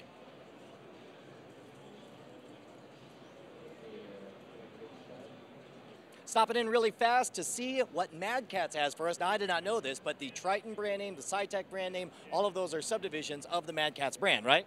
That is absolutely correct. Excellent. And so we're here with Chris. What was your last name, Chris? Von Huben. Fantastic. And so one of the things yesterday I was talking to one of the reps about was their Triton high-end gaming headset. What makes this gaming headset a little bit different from the others? Well, the AX Pro uses a multi-driver system, so you actually have 8 speakers in the headset. So you have 4 in each ear cup, giving you full 3D directional audio sound. So this is not like the Q Sound or the Dolby Fake Surround. This is actually true 5.1 sound. That's amazing. I guess that's the kind of thing you can only experience by actually putting it on and wearing it, right? Absolutely. And then on top of that, we actually did it in the Call of Duty version as well. So it's all the motif of Call of Duty. You got one of the high-end Call of Duty versions, then that was from SciTech as well. From Triton. Oh, sorry, from Triton. Yeah, hey, it's all the same company. Okay, now one of the guys over here, I just got this for Christmas, and I am in love with my Rat 7 mouse. Now, I guess I could talk from personal experience. This is the most customizable mouse I've ever seen. Yeah, let's pull this bad boy out. It actually has a built-in Allen wrench that sits in the back. You're able to pull out the Allen wrench. Well, here, we'll go and pull it out, and you can adjust the position of the thumb rest. Several things. You could adjust the thumb rest forward, backwards. You could actually fly it out so it could go in and out. You could actually replace the pinky so you could have a slide with it. It has a side scroll as well as a up-down scroll, selectable DPI, 3 programmable functionalities that I could program all the buttons, so I could have 3 profiles, full aluminum chassis. As you can see down here, the weight system as well that's adjustable. It's the #1 gaming mouse of all time. And this little red guy, you forgot to mention here, if you're playing a game, for example, if you're playing as a sniper, when you press this red guy, it will temporarily drop down the DPI to your own customized settings, allowing you to make big motions to make small, very precise changes. And what I love about having 2 scroll wheels is you can use this one to change your weapons, but on my game configuration when I'm playing Team Fortress 2, I have this one programmed to adjust the volume, because it seems like my kids are always coming in, or my wife wants to know something, I'm able to adjust the volume without taking my hands off the mouse. That is correct. And it also ships with, like I said, a number of different palm rests, the thumb slide, or I'm sorry, the pinky slide, and I've also started shipping our Rat 9, which is fully wireless as well, and it has a cartridge-loaded system. As a gamer who's had a history with old iterations of wireless controllers, whenever I think about it, I'm like, oh, I don't want to lose a signal, I don't have the battery go dead or anything like that. How precise? Tell me about the precision. Is it something I have to worry about lagging out because it doesn't have enough signal? What you end up doing is you have an LED on the side of the mouse, and you start getting a warning signal, hey, look, your battery's going down. So you could actually plan when to replace the battery. And the unit ships with 2 batteries and a battery cartridge charger. Oh, so you're charging one while you're playing with the other. Absolutely. So as soon as I see that, okay, I'm losing juice and it's giving me a warning, pop the battery, throw in the new one, and I'm back gaming. Now, there was one other thing that I wanted to see under the SciTech brand. Now, if you want to go for pure visual impressiveness, you know, I don't know. And by the way, I will say one more thing about the Rat 7. It is a funky-looking controller, but it's very, very comfortable. All those angles, I think, turn some people off, but I know personally it feels very good. Well, that's the thing. It's kind of it's not just an aesthetic piece. It's a functional piece. It works. That's absolutely. But from across the show floor, you walk up, and if you're into flight sims, it's very hard to miss this guy right over here. We'll see if we can peek over their shoulder. We have some people playing Flight Simulator right now. They just crashed an airplane. Take a look at this beauty. Every single display updates on the fly with the game, from the altimeter to all of the gauges. Is there anyone, who's the expert here? You know all about this? Okay, but hey, Jeff, I'm Brian Brushwood. How are you doing? Can you tell us just real quick about this incredibly impressive piece of artwork? Our company is Mad Catz, and we have several different brands, Triton headphones. We do Rock Band, we do Call of Duty, but this is my favorite because what you've got here is a representation of an actual airplane. We're using a particular software called Microsoft Flight Sim X. In Flight Sim X, you can choose various different, over hundreds of different airplanes. There are hundreds of different airports and locations. Right here, we are at McCarran Airport in Vegas. So what we do is we sell these individual components, actual airplane components, that you can put together in any configuration that you want to. You can either buy each one of these individually, or you can buy these as is. Something like this without the software and the projector and the computer would run roughly $1,500. Wow. So the way that we've got this set up right now, and I'll show you with the outside, that's called the Cessna 172. So if you were to look inside a real Cessna 172, essentially what you would see is the same thing that you're seeing here. So by keeping everything modular, you can decide with your own enthusiasm. For example, because I get a lot of people, if there's one thing I understand about flight simulator enthusiasts, they take this stuff and the precision very seriously. Yes, they do. So you can start out, and what most people will do is if you just want to dabble into it and see if you like it or not, you're going to start out with the steering wheel, or what's called an aviation flight yoke. Very good, yeah. You know your stuff.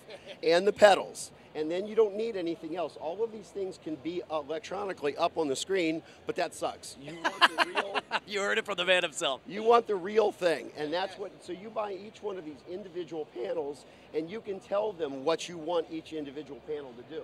So like in this particular one, it's an altimeter. I can change it into airspeed. I can change it into artificial horizon. I can change any of these and, again, make it represent an actual aircraft.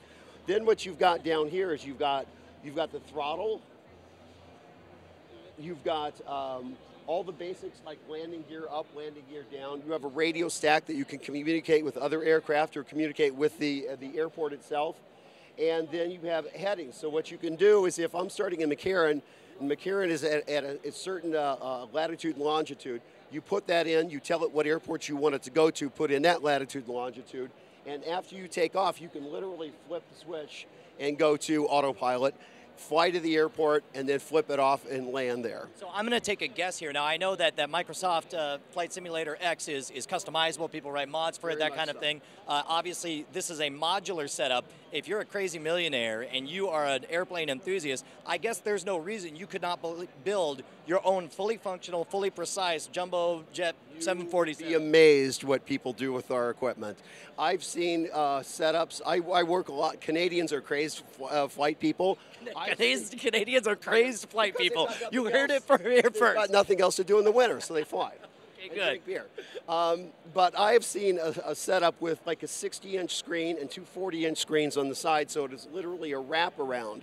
And they will buy so many of our instrument panels, it would be roughly the equivalent of a 737. That's amazing. You can customize it to almost literally any aircraft that you want to. That's fantastic. Well, thank you so much, man. This is such a treat. Thanks. Appreciate it. Sure. I want to fly. I just want to, yeah, let me take off. Yeah, I'm going to get out of here. So long, America. I'm going to Canada to drink beer and fly airplanes. All right, what do I got to do? Here's where have you ever flown anything before? I've played flight simulators before, but I just hit 1 to take off. Okay, this is a little different. The thing that you want to make sure of is as opposed to turning the car to the right to go to the 7-Eleven, if you turn this as hard as you would turn your car, you are going to roll over and you're going to crash and die. Everything is very subtle movement. So instead of this kind of thing, this kind of thing. And say when you take off, you're going to be pulling relatively hard. But once you get in the air, you're not. So it's simple, left and right. Forward takes the nose of the aircraft down. Pulling back brings the nose of the aircraft up. How fast should I be going before I pull back? You're going to get to about 60 knots before you start to pull back. But here's the really hard thing about flying. It's not flying. It's when you're on the ground. Because what the rudder pedals do is they control the nose wheel. Well, this is so this is not the gas and this is not the brake. This is the gas, and the brake is when you crash into the ground. God. Oh my gosh! I just we're taking off. Too late. Too late now. So on the ground, you don't even use this. You steer, literally steer with your feet. So if you push to the right or the left, I'm going to give you just a little thrust. All right. Okay. Now steer with your right and left. Okay. See how that works? Now, when I give you a lot of thrust here, it's going to be a lot more pronounced. So now I'm going to your full thrust. Now you got to try to keep it down the center line. I got you. Look at this. When it gets to 60, knots. pull it back gently. Coming up, give me 60 knots. Running out of runway. Oh, you got plenty. Okay, good. There you go. Now you're picking coming up up, speed. coming up, and 60 knots. There you go. And you're up. Hey, look at that. Now this artificial horizon is a representation of your wings. So if the artificial horizon is turned in this angle or this angle, that means your wings are crazed. Okay. So you want to try to keep this as level as possible. Okay. Pull up a little bit. So I try to get a view of the strip over here. You're going to I'm gonna and buzz. you're going to aim right at it. I'm going to buzz Chris Angel, sitting there in his Luxor hotel, counting all his dollars.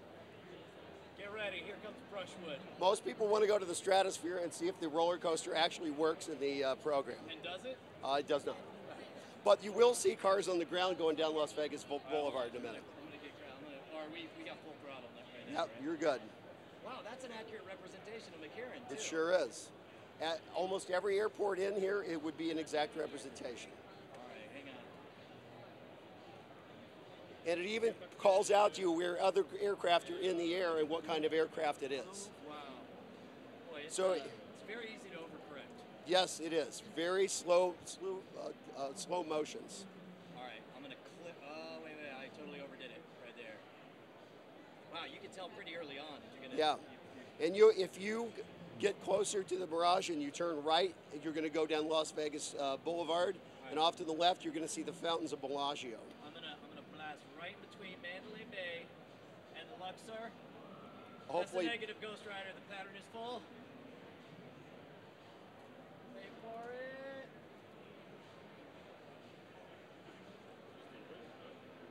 There we go. Oh wow, you got traffic and everything. Yeah. All right, hold on. Now, if you take a right, you're going to find Bellagio. Or you're going to die. Let's get real close. I just want to get below the. Wow. Can you do flips and stuff? It depends on the aircraft. If the aircraft can do it in the real world, you can do it on here. Well, let's find out whether or not this one has. Okay. No, you are going to pretty much die. Yep, your airspeed is now 0, which means you are now falling, not flying. All right, hold on. Wait. Let's see if you can pull it out. And he does it. Hey! There we go. Nice. Now I'm just going to hit buttons until I crash. There you That was go. awesome. Thank you so much, dude. Appreciate it. Awesome. Not going to lie, I just love their name. Sparkle Power. The power of sparkles. I don't know what it is, but she is very, very excited about what she's watching. Coming up on the United States Postal Service, where they're doing a Fast and the Furious contest. Does anyone else see the irony? As soon as you walk into this whole section of the South Hall, you can't help but notice what is easily one of the most unique looking designs for a PC configuration I've ever seen. We're actually joined here by Aaron of, it's XI3 Corp, is that right? XI3 Corporation is the name of the company. Okay, so tell me about, now I see little guys like this, I see bigger guys like what you got in your hands. What are we looking at here? What this is called is the XI3 architecture. It's a whole new modular architecture. that we came out with. It's been under development for the last 8 years, kind of in secrecy. It's all patented and a whole new form factor. So the core of the idea, as you described it to me, is that we're able to get very uniquely shaped, very small, full, I guess essentially what, desktop PCs is what we're looking at? Full-blown desktop processor running 2 gigahertz, a dual core, 2 gigs of RAM. That's amazing. Up to 4 gigs if you want it. Okay, so in this case, it looks like the way that they've been able to pull it off is by breaking the motherboard into 3 pieces that tie into each other, right? Correct. So we kind of dissipate all the heat into the middle of the box with this design, and by breaking the motherboard into 3 separate pieces, gives you a lot of ability to upgrade and change the computer as technologies change. Now, how customizable is something like this? First of all, I'm surprised you said dual core up to 2 gigahertz, right? Yep. And you mentioned how powerful video output do we have? We got an integrated ATI graphics processor in this box with some side port memory. Okay. So it does really well. It does dual 1080p displays native, and then we have little devices like this that you can slide it onto. It's got a universal mounting system to it. If I can get it lined up here. So now think of an extended graphics card in here for gamers. Or think of 2 spinning 2.5-inch laptop drives at 1 terabyte apiece.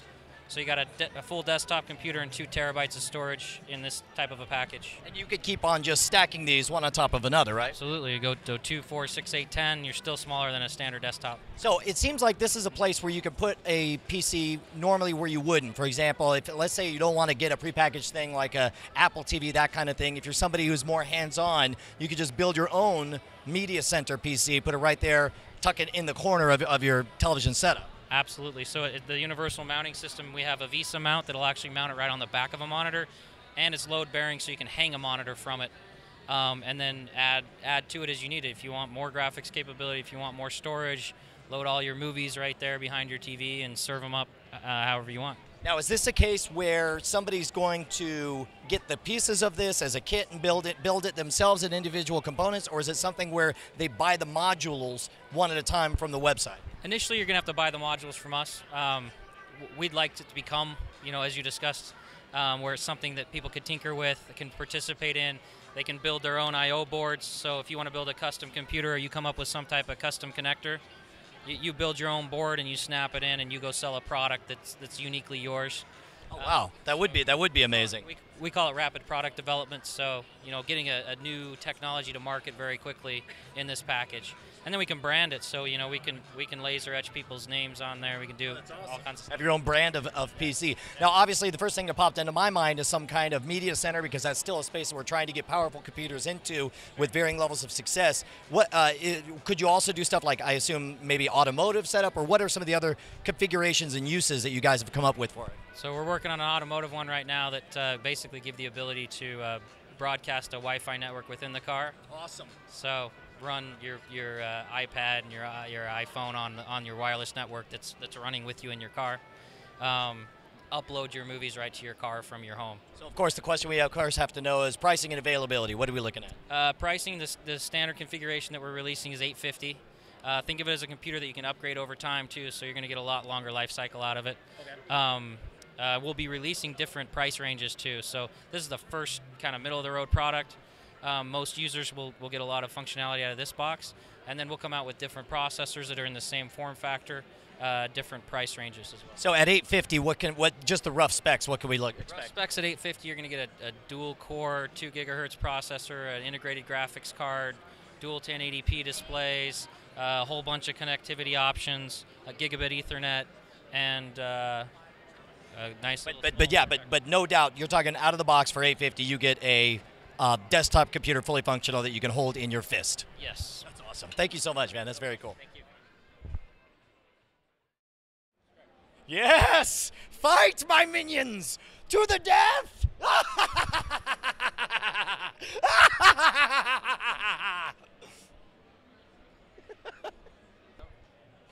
What is going on, Tony? I'm so excited about this. Please, please tell me what you know about the Hydra controller. Hydra. The one with for Portal 2, where you can. Are you sure you're at the right place? Well, no, maybe another guy. No. The Net PC, the concept, the Switchblade. It's got the programmable. Are we not? I thought you said it was Razer. They said no. They definitely said it was at the Razer booth.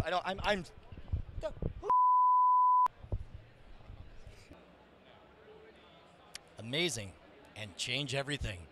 It's true.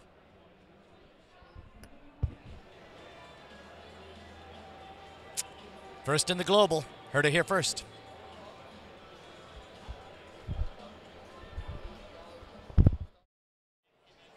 You're out on a hike, you're in the middle of the desert, your car breaks down, you have absolutely no bars. Are you totally screwed? Well, apparently not if you have a Spot. We're here with Derek Moore of Spot Incorporated. Give us the elevator pitch. What's the Spot do? All right, Spot. This is Spot Connect, actually. Just announced at CES this week. Spot Connect turns your everyday smartphone into a satellite communications device. So you can actually send a custom text message from your smartphone from areas outside of cell phone or Wi-Fi, and that uplinks to a global satellite network, so you can stay in contact with friends and family, update Facebook, or in the case of a critical emergency, you can notify an international emergency response center of your GPS position and need for help. I gotta imagine you guys just sit around and laugh at the MiFi. Ha! Cellular coverage, Wi-Fi. So this thing communicates directly to satellites, right? Yeah, it's a global satellite uplink to a global satellite network, and that's a LEO network, so you have international coverage. So the great thing is whether you're in coverage or out of coverage, your smartphone now is a satellite communications device. Now, the first thing, obviously, I thought of is in a case of emergency, if you need to call for help, and obviously you have that covered with an SOS, and I'm sure, can we see it real quick? Sure. But importantly, it's like if you're somebody who has a mission critical update that you have to get out, and you know, whether it's a simple tweet or something more important, you're able to send text messages, update your Facebook, your Twitter, all that stuff, right? Yeah, that's exactly right. So, you know, a lot of our users will take the device with them for, you know, backpacking trips or canoeing or just, you know, doing a sailboat trip, and a lot of times they use it for staying in contact with friends and family. You can send a check-in OK message with a link to Google Maps and a custom text message directly from the app. I can click on the OK button, and I can choose from a list of my personal contact groups who I want to send that message to.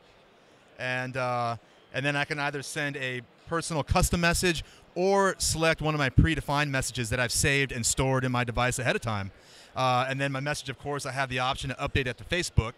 So say I'm hiking the top of Mount Everest, I can kind of brag and share my triumph experience with all my followers, and everyone knows that. Like, without exaggeration, you could tweet from the top of Mount Everest. Absolutely. That's awesome. Yeah. That's awesome. As a matter of fact, we have a show here on TWiT called Roz Rose the Pacific, where she, in the middle of the Pacific, it works anywhere globally, right? That's right. Yeah. So across the Atlantic, you know, most of the continental around the continents, around the globe, you have global satellite connectivity. So really, Spot Connect has a built-in satellite transmitter and a GPS chipset. So it does need a view of the sky. You need to be outdoors in order for it to uplink the information. But if you're outside and you have the two devices sync via Bluetooth, you're good to go. Real quick, talking pricing and availability. Yeah, Spot Connect is scheduled to be available starting in early February of 2011. Price point is $150 for the hardware, and then it has an annual satellite subscription cost of $100 per year. And do you have to pay for data, or is there a limited number of tweets or Facebook status updates you can do, or is it unlimited? Yeah, it's the $100 a year gets you unlimited use of the predefined messages. We do have a couple bells and whistle options. The custom text messaging is a bundle plan. You get 500 for $50, right. So still very low cost, a lot less expensive than cell phone text traditionally. And then we do have additional roadside assistance and a track progress service option for, you know, an extra $30 to $50 per year. And did I hear right? You get to custom define your own custom messages, or?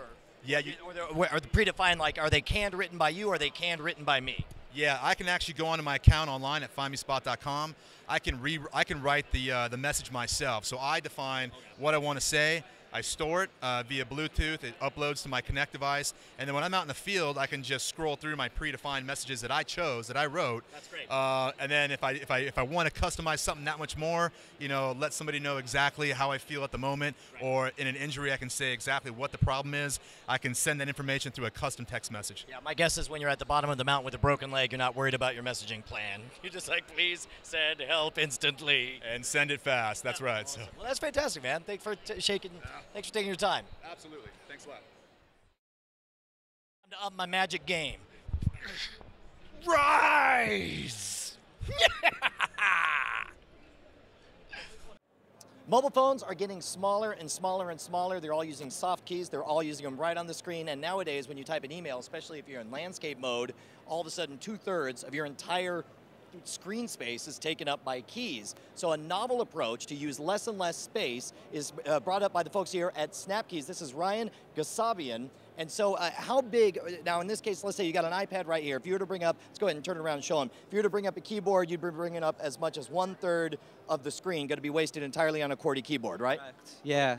And so you have here, now we're not going to see, this is a little bit of a different segment because this is such proprietary technology. It's so new that you can't even show me necessarily how it works, but we can see that it does work, right? It does work, correct. That's exactly. So the basics we have here is instead of taking up the entire page, we've got 4 keys and I guess these 2 bars on the side, right? Yeah. And so, and these are repositionable on the screen, correct? Exactly. Okay, so if we were to bring these, say, down to your thumb level, Bring them wherever you feel comfortable. wherever works for you. Exactly. Now, normally, as a beginner begins to use this, you would see a key configuration. Like there would be a bunch of letters and numbers here, a bunch of letters, numbers here, a bunch of letters, numbers here, a bunch of letters, numbers here.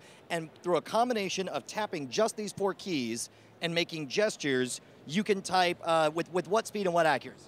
Well, the end user can reach 80 words per minute. Wow. It works off word predictive. You get 92% accuracy, and the end user also reaches 100% accuracy once you fully learn the system. But the system is very easy to learn. It's not complex at all. It's predictive text, which has been in the industry for generations. Yeah, you said this is the, I guess, the grandchild of like the T9 predictive text. Instead of using 9 keys, we're now down to only 4, correct? Exactly, that's correct. And I think also a lot of people who have learned to trust the predictive text on the iPhone or the Android, this is just taking it to the next conclusion. So I guess here's the big test. And I'll be honest, people, when I saw the demo of this, I did not understand what I was looking at. I did not understand how, to me, it might as well have all been just blank space and he was pretending to type and words were just showing up. But let's try this. I'll dictate and you, actually, first you go ahead and type whatever you want just by using the 4 keys here. Oh, hello, we are at the CES show. That's amazing. Can you type, my name is Ryan. My name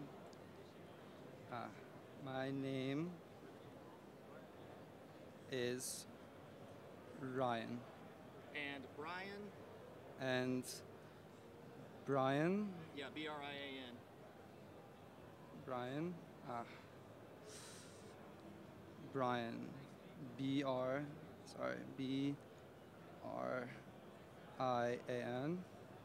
There you go. Is a dork. Is a D-O-R-K. There you go. Proof positive. Add dork to the dictionary question mark. And now obviously it's difficult to type all sideways and pointing to the camera and stuff. But what can you guys talk about? I know you're being very secretive about the exact layout and the exact number, the exact nature of the gestures, but where do you see this going and when do you see it coming out? Well, we hope to launch the technology first quarter of this year. We're running on iOS, Windows, Android, Symbian, all major European languages. We have Japanese, Chinese, Korean, and Hindi in the works. And yeah, with all these mobile devices coming out, QWERTY has been around forever. We need a new mobile generation of keyboards. And do you know what percentage of the screen? I don't expect you to necessarily know this off the top of your head, but I know that the keyboard would be about 1/3 of the screen. How much less space does this take up? Do you know? Oh, this gives you, I would say, 80% more real estate on your screen. So you're able to still see the visuals while you're typing. Well, thank you. Yeah, and the end user, which right away, they can put it in invisible mode and you have 100% of your screen for your content and everything. That's amazing. Well, thank you so much, Ryan. We'll look for this in the future. All right, thanks, guys.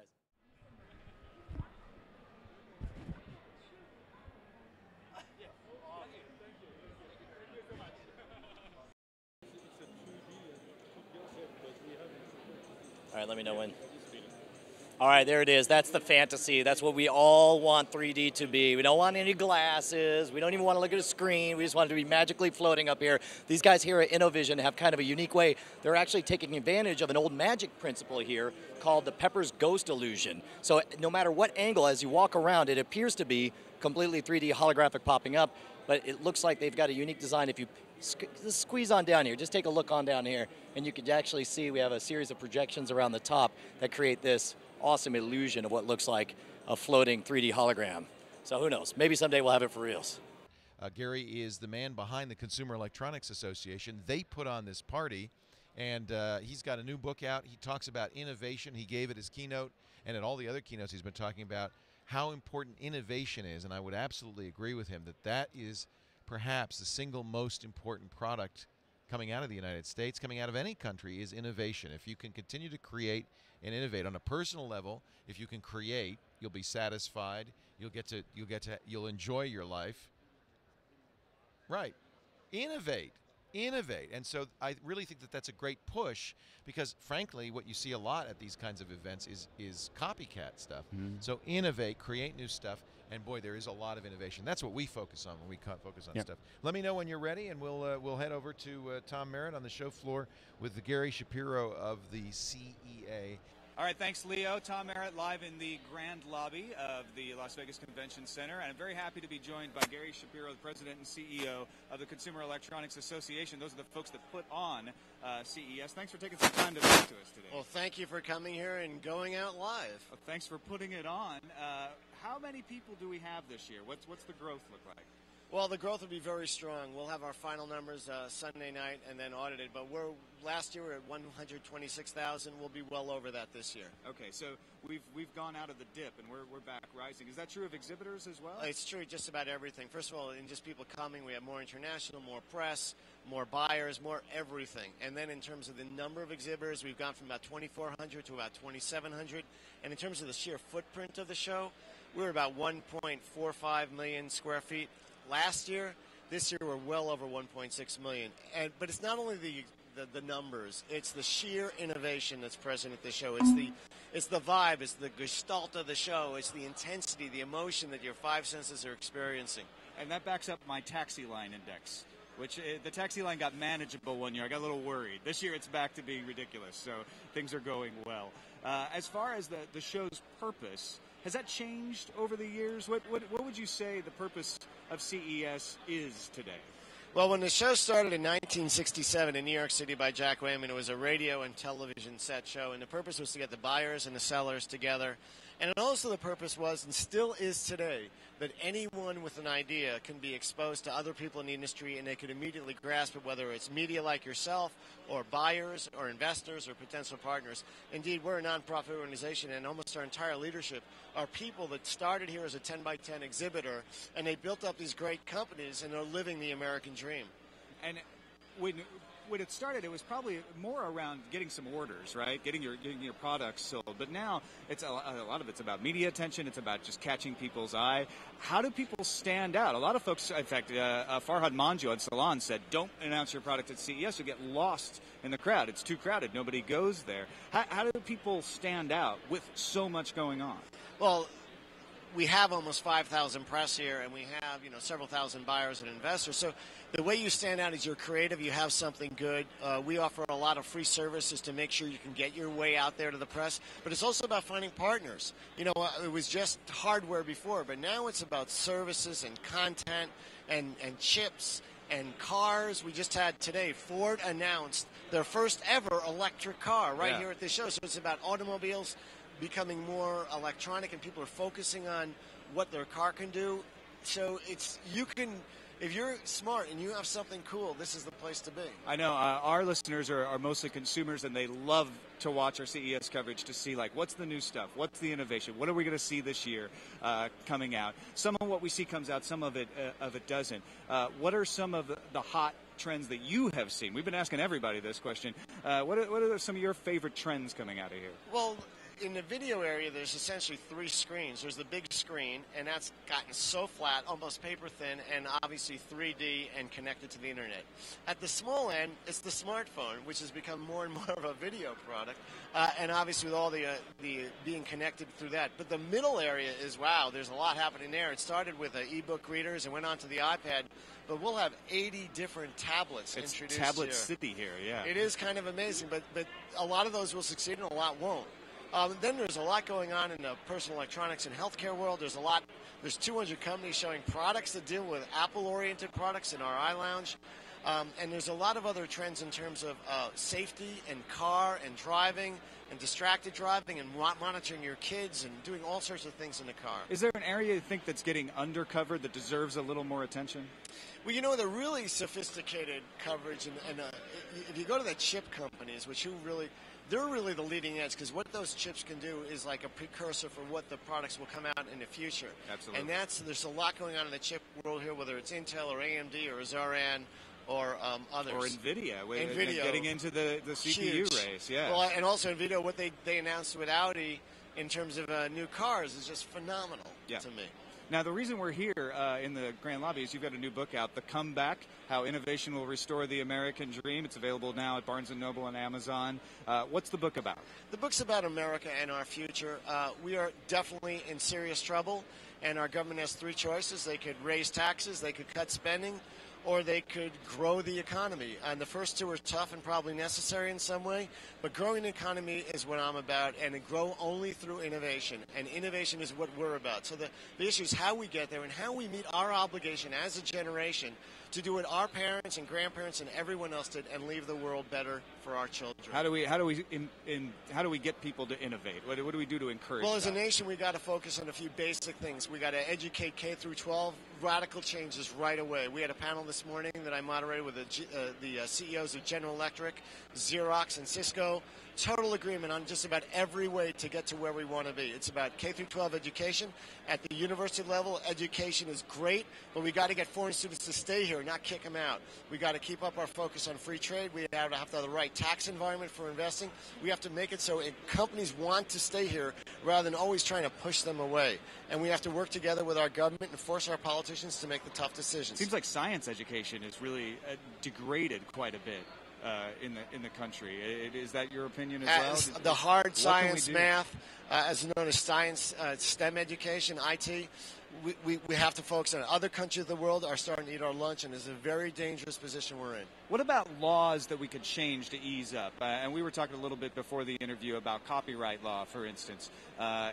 Is there something we can do? Is there an ideal number that copyright law should be where it should stop protecting to encourage innovation and make it clear what's in copyright, what's not, what you can do, what you can't? Well, you're absolutely right about that. The copyright laws are unfair to the American public, and they've basically been written by content industry lobbyists. What I think we have to do is change those laws. We have to shorten the copyright term. It's been extended 14 times in the last 40 years. It's over a century now, and which is absurd. And also the penalties are so high for violating it that people are basically losing their life savings. Companies are going under because it's unfair. And you shouldn't have 30,000 Americans sued by the music industry for doing something in their home where there's no proof that they've ever hurt anybody. Yeah, and I read a study that 14 years was actually the optimal time to protect innovation on both the owners and the non-owners side. I'm not asking you to give me a number, but how far back do you think we need to cut it?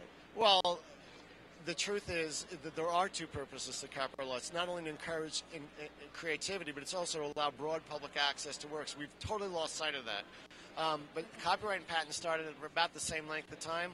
Patents now still under 20 years, and copyright's 5 times as long. So it needs to be a lot shorter. The penalties should only be for actual harm to copyright owners, not all this made-up stuff that ends up with hundreds of millions of dollars in damages. I know one battle you have been fighting continuously is innovation in the area of media, music, movies, allowing folks to do what they want with the media that they buy. What do you think of ultraviolet, this new DRM procedure that the industry is putting forward, saying it's DRM, but it's good DRM. It allows you to have your content wherever you want. Well, there are various grades of DRM, and consumers will vote with their dollars as to which ones will succeed. I am with the believer that if you buy and pay something, you should be able to use it on any of your devices. You should be able to mash it up and play with it, and that's fine. What you shouldn't be allowed to do is sell it to other people. So there are a lot of technological solutions, and this is one that there's some industry consensus on. It might make sense as long as it doesn't hurt or confuse a consumer. Do you think they should just drop DRM altogether like the music industry did? Would that work for videos? I personally feel it will in some ways, and that's maybe the ultimate answer, and the marketplace will determine that. And then finally... but out of fairness, you do have to recognize that you just can't allow consumers to get a movie first run and throw it out on the internet around the world. That's wrong, and it's not fair to the motion picture It is wrong, company. but I think what we've found is that it doesn't matter what DRM you put in place, that happens anyway. Because the the solution analog to that recording isn't putting a lock on it. Well, it's tough. I see the content industry frustration on that. Yeah. That you spend $100 million in a movie and someone presses a button and it's free. Yeah. On the issue of net neutrality, do you have thoughts on these guidelines that have put out? And I'm more interested less with the guidelines, which personally I think are kind of toothless, and more on what we should have in place to make sure that bits are bits and everybody gets to innovate on the internet the way they have up until this point. Well, to me, the long-term answer for net neutrality is net neutrality goes away as an issue, and if you have phenomenal amount of competition in the broadband area, both wired and wireless. So what we need for that is additional spectrum. That'll allow a phenomenal amount of innovation, and it'll allow us to be where we want to be. In the short term, we haven't seen the problems from net neutrality in any significant way. So the FCC has really kind of made this decision, and the lobbyists and everything. I think it's time to move forward. So I don't lose sleep over net neutrality in the short term as long as we get there in the long term with additional spectrum. So you don't think you're worried about monopolistic practices in wired because we've got enough spectrum that we can just let wireless take care of the competition? Well, we haven't seen the harm yet. And our strategy as an industry for the last 10 years has been, let's get intense competition in the wired world. Wireless is part of that in broadband. Now we've shifted to the wired world. We're starting to see the real competition we like. Let's get that more pervasive, and let's get the competition in the wireless world.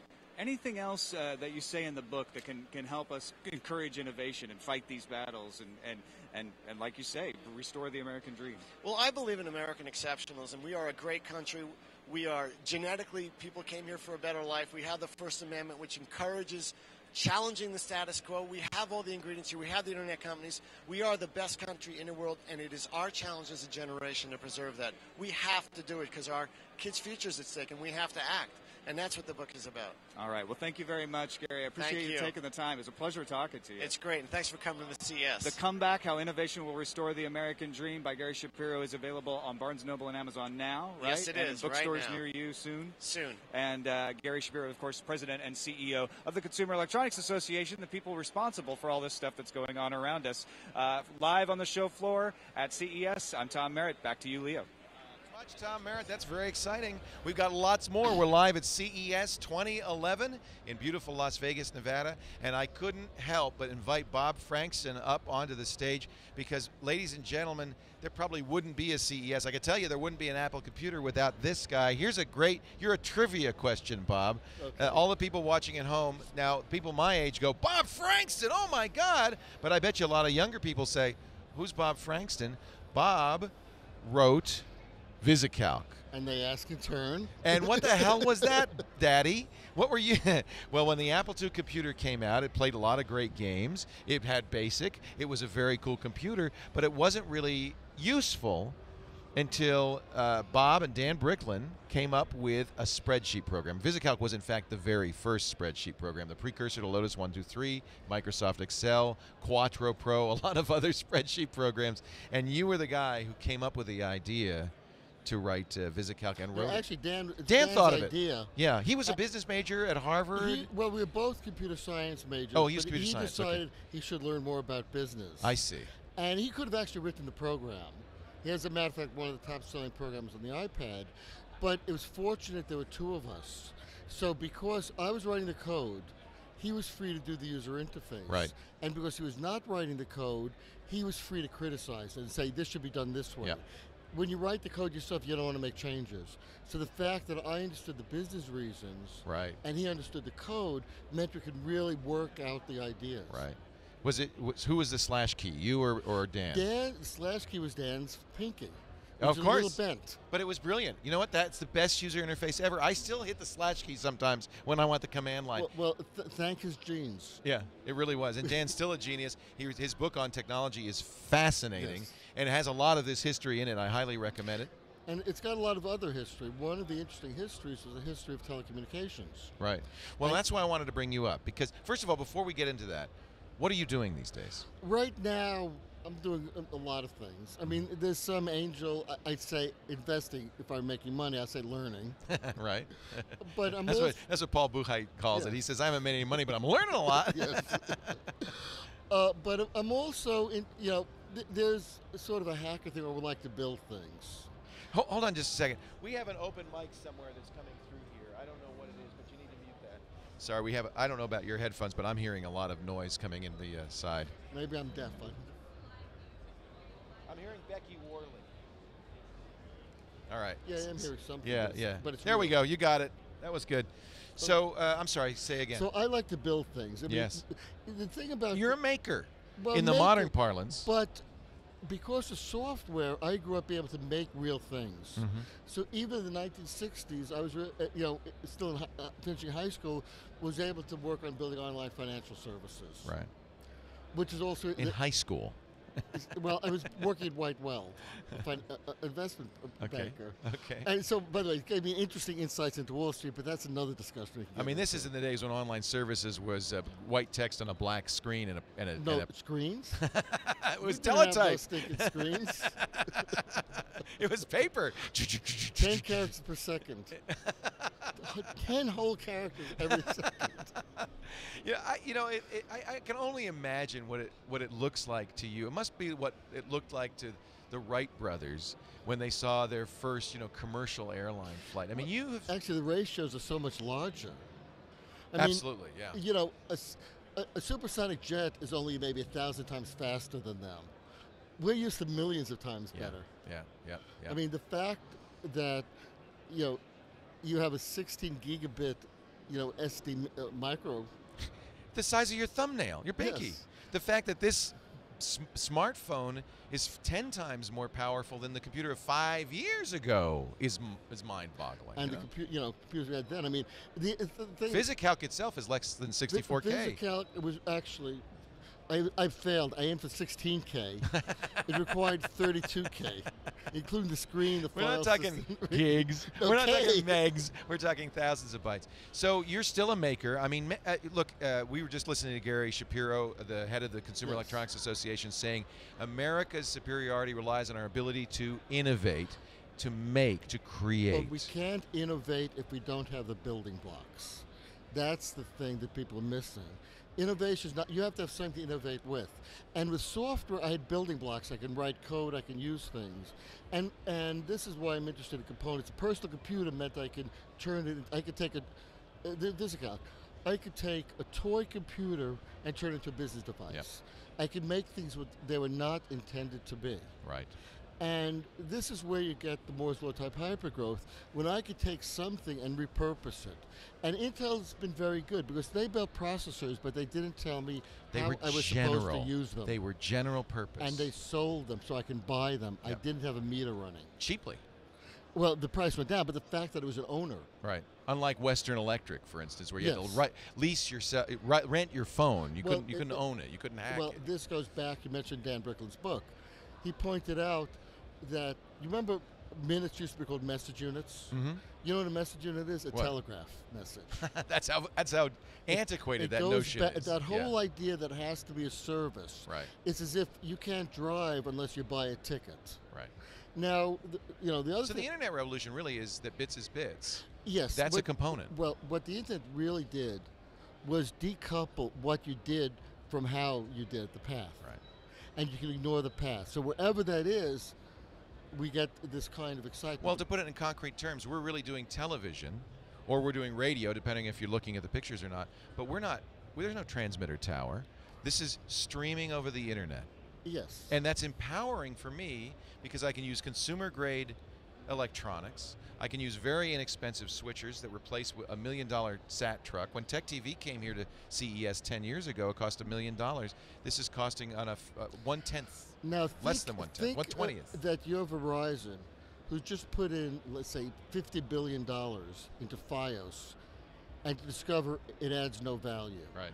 Their LTE is, instead of, they're building a whole new radio system when they can simply go to the nearest tower outside your house. But the reason they're doing it is they can control LTE. Yes, and so here's, but the point.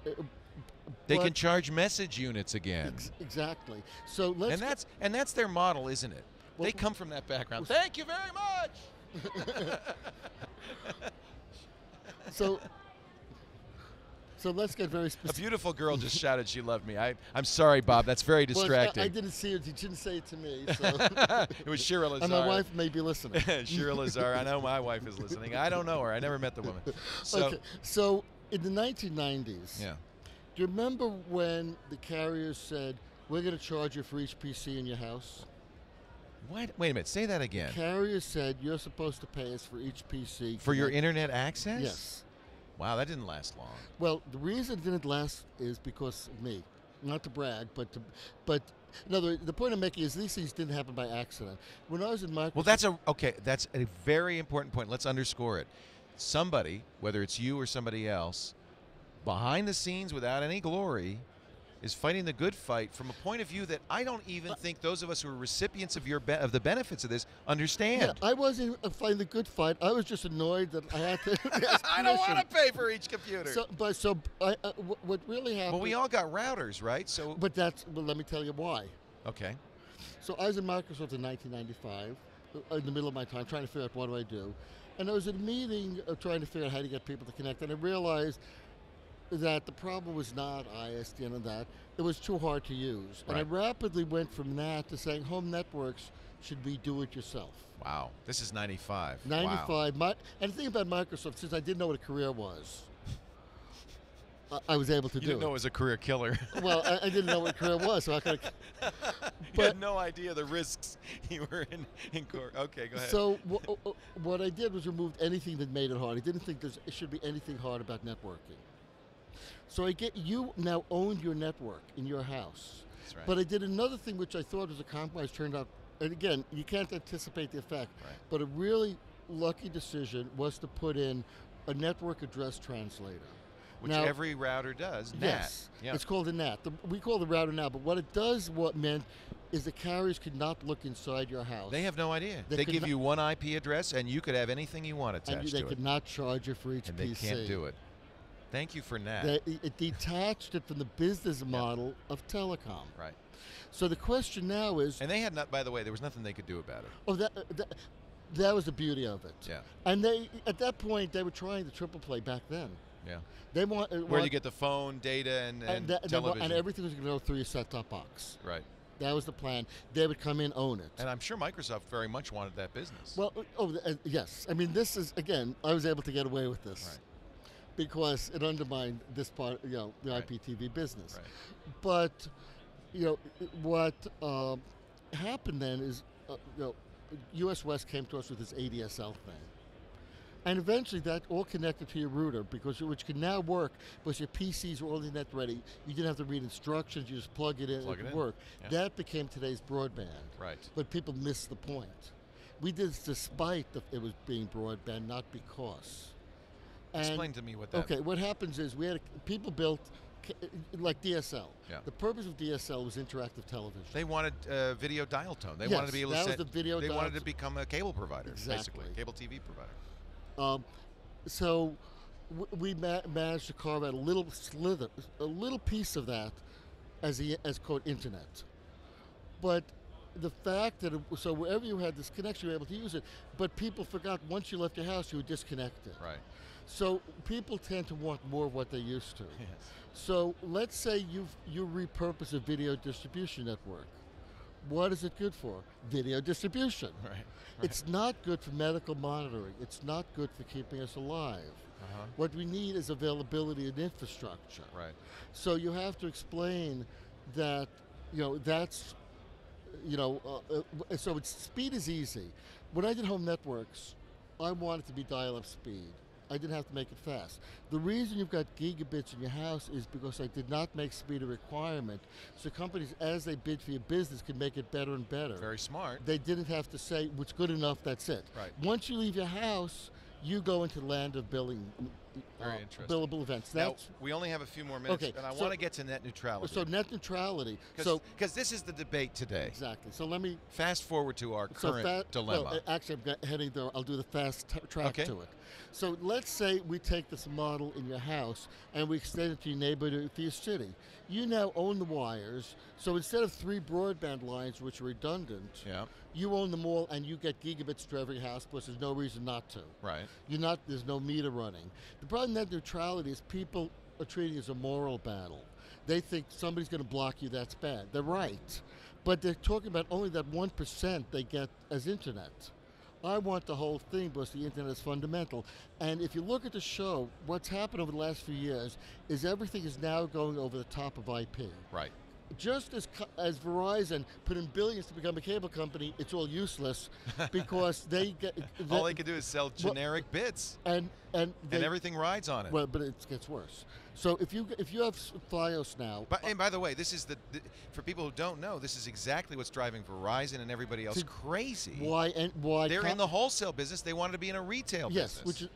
Well, actually, the retail business, they're trying not to be in the commoditized. But they're commoditized, that's what I mean. But it's actually much worse. Okay.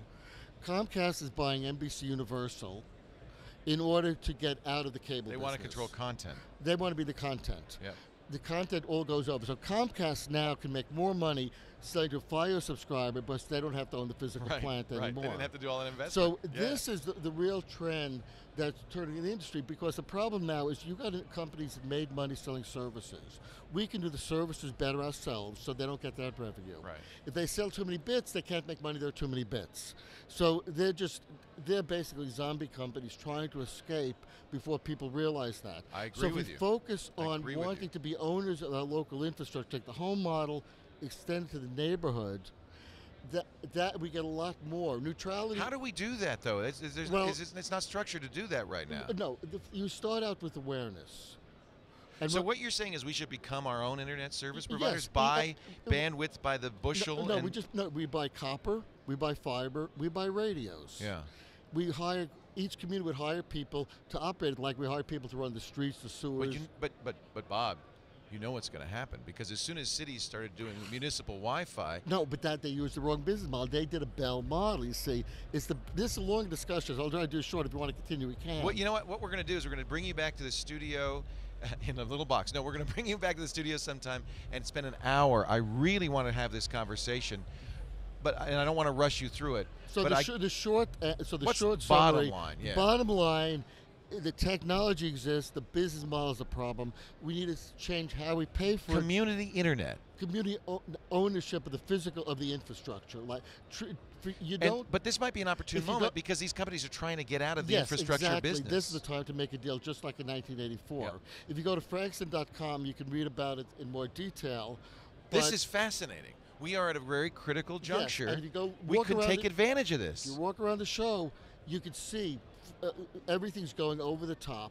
Yep. Everything's changing. It's riding they're IP. They're trying to ride IP, and they're not facing all the implications. So things are changing rapidly. The FCC is still in 1934. I agree with that, and I really like what you're saying, and I want to know more. FRANKSTON.com. Yes. If you want to know more.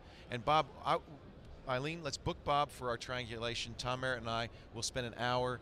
I really want to know more, and what I really want to know is how do we do it? Yes. Because I want to do it. I want to get everybody who watches TWiT to do it. This is a chance for a grassroots movement at an opportune moment. The good news is that the whole telecom industry together is our suspension of disbelief. Yes, we know that. Yes. Anybody who uses telecom so you knows just need that. to become educated. Just become educated. And we'll talk more about Bob, that. you're the greatest. Thank you. Bob Frankston, the guy who wrote VisitCalc. And you know what I love about it? Take off your headphones. Don't walk off with those. The thing I love about it. Yeah, no, they're not your free gift. The thing I love about it is you are still fighting the fight and waving the flag and the banner, and I really appreciate that. Thank you, Bob Frankston. Sarah Lane out in the field with the CES founder. Let's watch.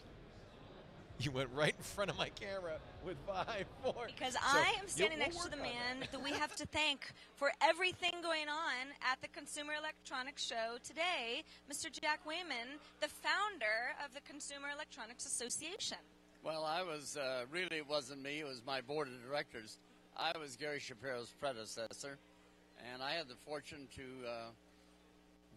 be up in the business. I'm probably the last guy standing. I was at retail with 12 stores. I was Eastern Regional Manager for RCA for 7 states.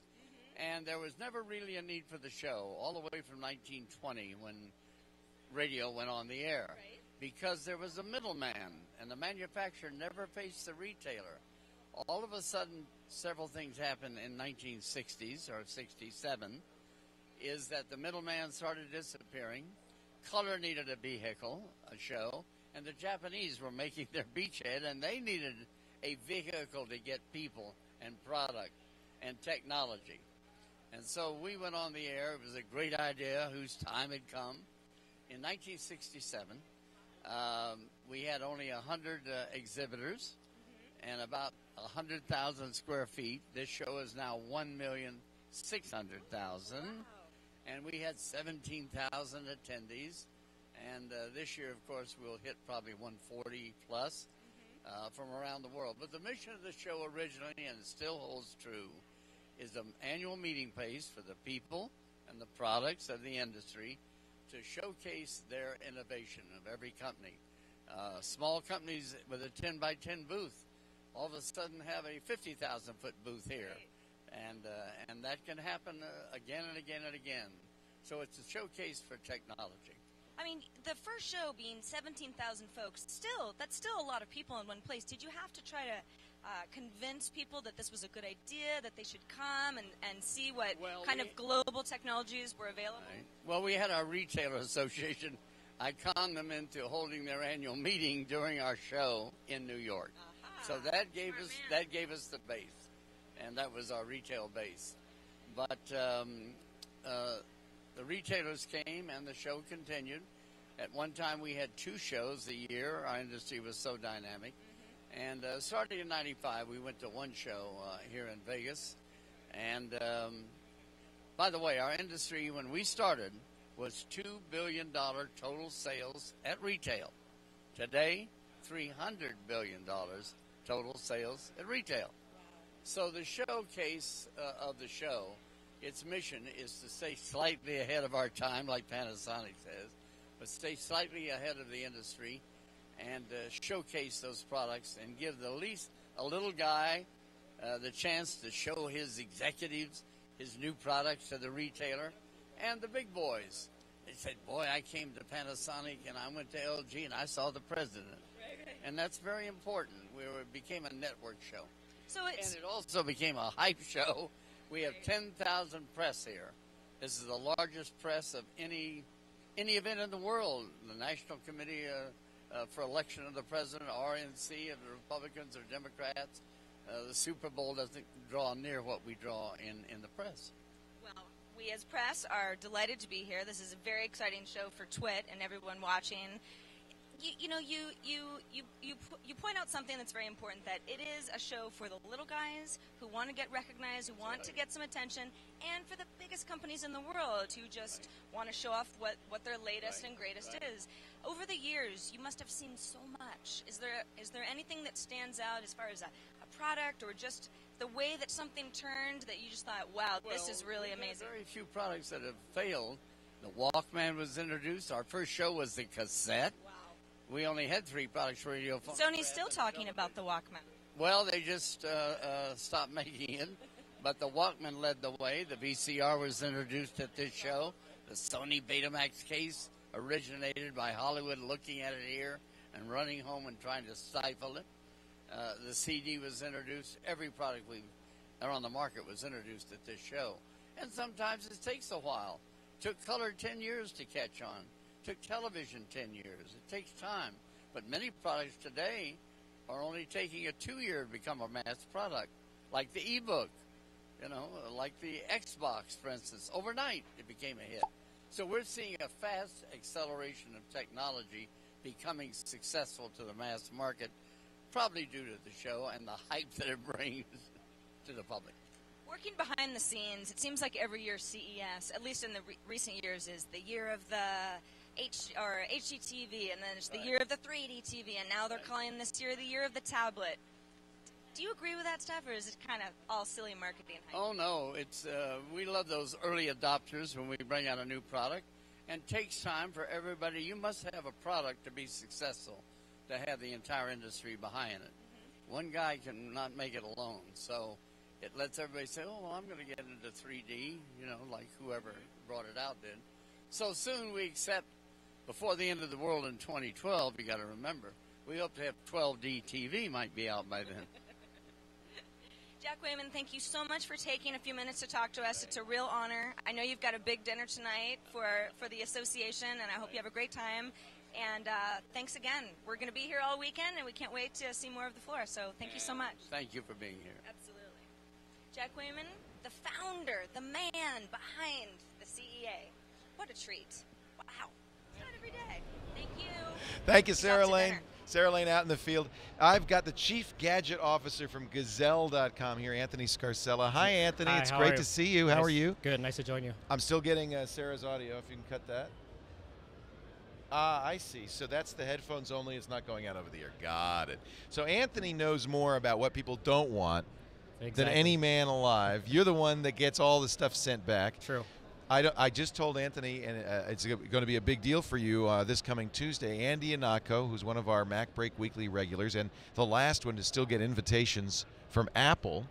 MG Siegler, who is a iPhone fanboy at TechCrunch, and a number of other Apple reporters have just received invitations from Verizon to attend an event in New York City on Tuesday the 11th. Verizon spoke here yesterday, not a word about the iPhone. We've got to think this is the Verizon iPhone announcement. Is your site going to go crazy when that happens? Yeah, just like when the iPhone 4 came out, well, when the announcement happened, iPhone 3GS just blew up. So the same thing's probably going to happen. Right when they announce it, you'll see our trades just start exploding. For people who don't know, Gazelle is one of our great sponsors, and Gazelle.com is a place you go and you can trade in your gadgets for cash. Correct. And so as a result, you got a lot of data points about what gadgets people don't want. Yeah, we see what's coming in when new releases come out. We can tell how that affects trades. So, for example, when all the new Androids come in, we see older Androids start arriving at the door. Windows 7, we saw BlackBerries coming into the door. So, like Connect, PS3, the Move, we saw old consoles coming in. Oh, that's interesting. Yeah, so we got if you're Sony and you start seeing PS3s come in the door, now you got to worry. You got to start worrying. People are moving to Connect. Yeah, exactly. They sold 8 million Connect devices in 2 months. Is that amazing? Unbelievable. Yeah. I don't think you'll be seeing the Connect at Gazelle.com for a while. No, probably not. But you'll take it if, for sure, we'll take everything. Yeah. We're in 22 categories of electronics. We have about 300,000 items to trade, so. We use it all the time because, as you imagine, at the TWiT Cottage, because I'm kind of a pack rat, I never throw anything out. And there are drawers and drawers and drawers of cell phones, old everything. And we started cleaning it out and sending it over. It's amazing, because probably the average consumer at home's got about $100 worth of stuff just lying there. It's not doing anything. Oh, easy. And just go to Gazelle.com, type it in, and you probably got $115, $120 just lying there. Dina, who's in our chat room, she told me this a couple of days ago. She said, "Thank Gazelle, I paid my rent last month by sending them she must have had a ton of stuff. That's great. That's fantastic. Yeah, it's fantastic. GAZELLE.com, Anthony Scarcella. I love your title, Chief Gadget Officer. Do you come to an event like this just to see what kind of stuff you're going to get next month? Yeah, well, I come here, check out the newest, the latest and the greatest. It gives me an idea of what's going to come in the door so our company can better prepare for it, get ready for these big packages, Anthony, great to meet you. Thanks for coming by. Thank you. We love Gazelle. We've been very happy to be a partner. Thanks for having Gazelle. GAZELLE.com. And now we're going to bring in another gadget hound, ladies and gentlemen, and one of my favorite people in the whole wide world from GeekBeat.tv.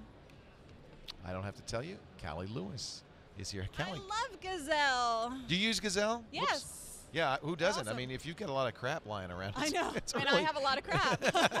we all do. All of us who cover the industry end up with a lot of stuff. Yes, we do. So you're doing GeekBeat.tv here? I am. I'm doing all sorts of coverage. We released 8 episodes yesterday. Golly. And 3 the day before, and we have tons more that we have a bottleneck. We have 2 editors working on it. Do you really? 24/7. Are you on all of them?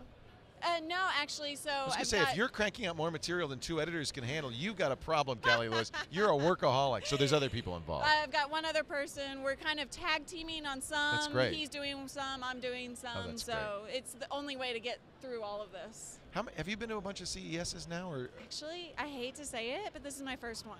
you know what? I hate to say it, but that's what I asked. Why I asked. I had a feeling it might be. Yeah. So, is this what you thought it would be? Pretty much. Yeah. I mean.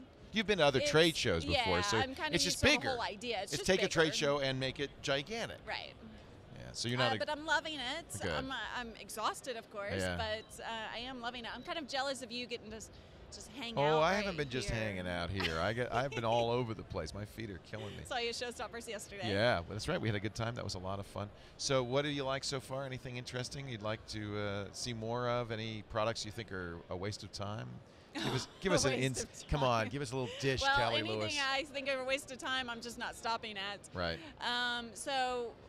We talked about the Pixel Optics stuff yesterday. That was really cool. Electronic glasses. If you didn't see that at the GizWiz, actually it's going to come out in a couple of weeks. Yeah. That was amazing. These are glasses that automatically go from normal glasses to reading glasses. Yes, automatically. You basically touch the side of them, and they can turn onto reading glasses, touch, and they turn off, or you swipe the side, and it's automatic. You look down, they turn into reading glasses. They have an accelerometer in them. Unbelievable. Yeah, pretty cool. Those you can't, by the way, just because I know people are going to send me email, you can't buy those. You will have to get them from your eye doctor because they're prescription glasses. Yeah, so what they're doing right now is going to eye doctors, lens crafters, people like that, and selling them. So look for them in the next 6 months to a year at your eye doctor. It's a brand new kind of readers. I almost want to give the guy a Nobel Prize. I mean, that is a great invention. It really is. I really liked it. It really is. It's Pixel. What is it? It's I can't remember. Pixel You Optics? messed me up. Yeah, Pixel Optics. Pixel Optics. Okay. No, it's kind of a generic name, and I can never remember it myself. It kind of takes me a minute to bring it up in Yeah. my head. So otherwise, we've got. I haven't taken a look at the Sphero. Have you seen that? I've played with it. Have you? Is yeah. it good? Yeah, it's very weird. I'm not sure people will run out and spend $100 for a Bluetooth. Is it $100? Well, it's not even out yet. They think it'll be something like $100. Okay. It's a ball that you pair with your iPad or iPhone and then play games with. Yeah. And they've got a bunch of games. The ball is Bluetooth, and it's kind of cool because it actually moves without any wheels or engines or anything. It's got a little balancing robot inside, and it makes it roll. So I think that's a pretty cool product. Yeah, but it's one of those things that technology is neat, really interesting. I don't see people paying $100. No, for it's kind of one of those things. It's just fun. Right. No It's great practical eye candy. purpose for it whatsoever. To be honest, it's one of the things we come to CES to show people because Exactly. it's neat. But I wouldn't necessarily. Same thing with that AR drone, the hover thing. Really neat. $350, almost $400. Would I buy it? Probably not. But boy, it sure looks cool. It's fun. Last year it was here, and every network camera guy was there focusing on it as if this is the big story of the show. It's not. It's just eye candy. Let's face it. So another thing that I'm interested in is the trend towards tablets becoming computers. Yeah, there's a number of convertibles. Yeah. Lenovo, Samsung has a slider I like that slider. I like that slider. It's cool. It was pretty neat. It's a little thick as a tablet, though, once it slides down, because it's hiding a keyboard. Well, I didn't think it was It's all not that an thick. iPad, though. You must No, love it's your not an iPad. iPad. I do love my iPad. I love the Samsung Galaxy Tab. We talked about that I do on too. TWiT Yeah, once. big fan of that.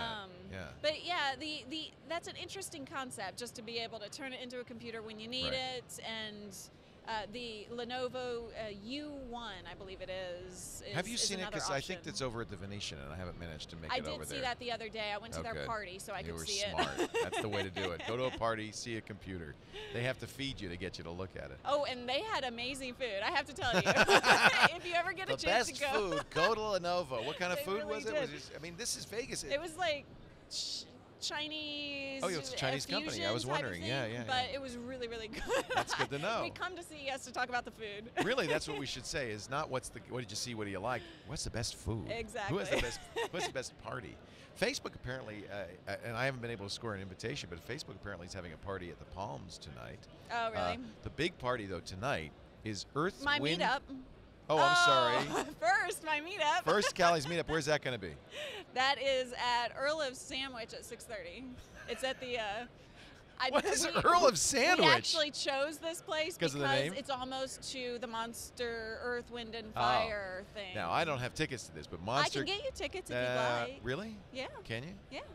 I'm kind of I torn have to because I'm look not a up. big fan of Monster because they're the ones who charge like $200 for HDMI cables that are worth $9. But that's how you pay for Earth, Wind, and Fire party, right? Earth, Wind, and Fire is going to be playing at the Monster Cable Party, exclusive, invitation only. Ladies and gentlemen, Callie Lewis has invites. If I had a Facebook party, I would trade you, and maybe we could. Yes, I we could wouldn't mind trade. going if you give me a ticket. I'll get you. I love Earth, Wind. Okay, I'll get you. Shining some star tickets. for you to see. I don't even know who they are.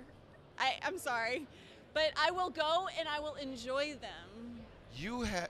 Oh my God. Well, think of Lady Gaga meets 50 Cent. Really? No. Okay.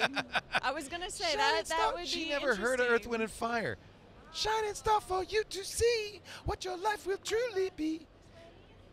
September. She's heard the song. She just doesn't know who they are. You must have heard the song.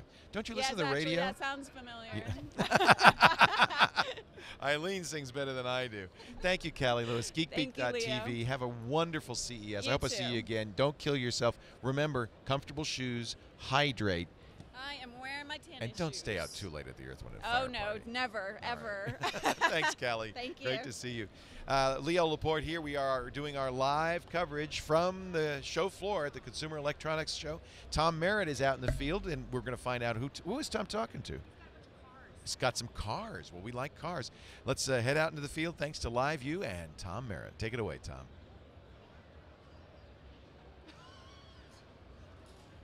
Well, that worked really well. Hello. Oh, hi. Welcome to the North Hall of the Consumer Electronics Show. I felt like it was appropriate to have the blingy mic for this. Well, it matches your portion. skirt. It matches You've got my the nice skirt, red thing, but it yeah. also matches some of these like sweet ass lowriders behind Yeah, us. definitely. You know, like a Ferrari. I think a lot of people may not realize that the Consumer Electronics Show has a ton of car audio here. Those who are familiar might already know this. A but crap ton in layman's this terms. whole North Hall is almost entirely dominated by car tech. So that's audio speakers, displays that you can put into a dash. GPS navigation, mods. In fact, they've got a James Bond car over here where we'll walk by it in a second, where they've put all kinds of video in unlikely places that you would be able to or want to watch while driving it. It's basically like bringing back the drive-in concept. Yeah, but exactly. But your theater is actually in your front engine, and it just rises out of the ashes. And there's then a you lot- watch a movie in your garage. And there's a lot of aftermarket stuff here too for people who want to do installation. In fact, if we whip around, you can see X Scorpion right here. A ton of accessories, things just on show for retail stores that want to stock enthusiast type stuff. They've got cables and everything out, not because people are shopping. It looks like a store over there, but because this is where they are going to get the orders for the coming year, and they want to know, like, what are the cool things for the kit that I can use to put the stuff in myself. This is kind of the area of the show where it really is retailers deciding what to order for the coming year, rather than Microsoft saying, hey, look at the Connect demos, even though you already might have one.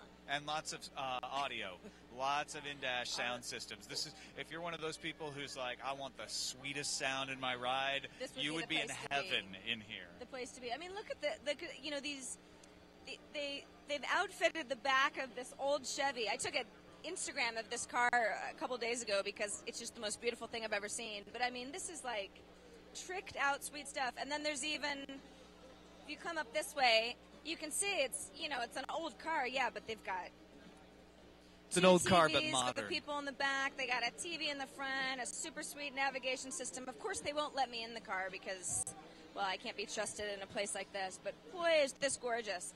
And then I don't even know what I'm looking Well, at if you over go here. through, if you look in the back here, the Boss Audio Systems truck, you want to check out a sound system. Each one of those boxes in there is an amp. This is frightening. How many is that? We got 3, 6, 2, 4, 9. 6, 8, 10, I lost 12, count. 16, 18, 20. 20, and then you've got you got woofers and tweeters all along the walls. And let's not turn we'd it be up. remiss if we didn't point out the Benjamins that have been etched Well, that's- into the back It's all about the Benjamins. doors of the Boss Because you'll Audio need- Systems vehicle. You'll need plenty of them if you want to get that It kind is all of about thing. the Benjamins. Yeah. No money, no problems, though, Tom. Right? So, you know, True, goes both true, ways. True enough. Yeah, this is pretty cool. So if we want to keep walking, If you've ever I felt guess the this way. rumble of a bass as a car drives by, right over here, power-based car audio is probably one of the times responsible for that. These are sellers of some pretty steep or booming bass audio equipment. it's the kind of depth that will rock you to the core. Oh, look, a Ford GT. Oh, a Ford GT. Now this is, I mean, okay. Some of the car people in the audience will scoff at me and say, Sarah, what a moron you are. And I am a car moron. I'm first to admit it. This Ford doesn't look that different than that Ferrari to me. I like them equally. They both look cool. Well, I mean, and sporty. To give you the benefit of the doubt, it's good style. You know? It is good style. Good sporty style is timeless. Yeah, but it's so wide. I mean, look at this thing. It's like a shark. I guess on purpose. Speaking of good sporty style being timeless. I mean, who wants to drive through South Central with me in this thing? Check out the rig in the back. That's who. Yeah, look at this. So, of course, this is showing off stuff. Right, you would not normally put your video screens in the trunk for the comfort of the people that you're kidnapping. Although, think of the tailgating. Yeah. Think of the tailgating opportunities That's a good at Candlestick point. Park. Actually, pop that up. You can watch a little snow. You've got Elf. Yeah, starring absolutely. Will Ferrell. The perfect tailgate movie. It really is. Let's move on up the. We got some more of the loudspeakers, folks. We've got Sony's in-car. Sony has a huge booth in the Central Hall. Yeah, they do. But this is Sony's in-car aftermarket stuff. So the latest Sony in-dash stuff, you're going to find it in this booth. Now we've got a little romance. It looks like a nice romantic movie in the trunk with the woofers and the tweeters. Again, for lookout point. Also, if you're sick of romance, then you can just watch a different movie here on the smaller. On the smaller screens let's as well. take a look over here Ooh, at the audio. Is there somebody? Maybe we can get somebody rustle up from Sony to talk to us. That would be nice, because otherwise I'll just make stuff Is there somebody up. who could talk to us? We're streaming live on the internet right now. Hi, I'm Tom. Nice to meet you. This is Sarah. Hi, Mike. I'm Sarah. Nice to meet you. We're just curious. We're a little what are some of overwhelmed. the new things that you're showing off in aftermarket? In aftermarket, this year has been it's been really big for us with our new double dins. Compared to last year, we had 2 models. Now we have 5. We also have our new prototype, which is in-dash navigation with Blu-ray. So this is the XNV 660 BT. Yeah, the 660 is brand new. It was shipping before year's end. They've been very popular. Our partnership with TomTom has done very well. It has the dock cradle, so the customer can actually update it themselves from home, and it allows a lot more flexibility. Very customizable from the picture-in-picture with the source. Of course, it streams Bluetooth and iPod Direct control, very fast, full speed. So the idea is you get in the car with your Bluetooth capable device, your phone or something, and you can connect to this. Go right in. Yeah. Every time. What all kinds of data can you push to it? Well, we can show our data. I've been streaming my BlackBerry, the music on my BlackBerry. This morning was doing that. It can do my Pandora through the unit. Now we also have our Pandora Link units, which is brand new. This is stuff that's currently this stuff is currently shipping. It's in stores now. How much does this run for? MSRP map price on this. A lot of stores around the country are selling that for $9.99. Okay. And the 7-inch motorized version to the left of it is $12.99. Okay, that's this one here. Where are the Pandora units? Because right over here is the future. The Sony to come. The future of Sony is right over here. Okay. Yeah, let's go take a look. Let's go.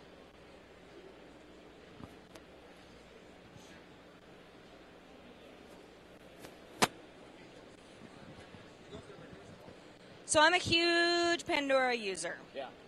Well, our new Pandora Link would be right up your alley. So as you see, this is our new the Mechless. This is the Pandora with a tune tray, the DSX.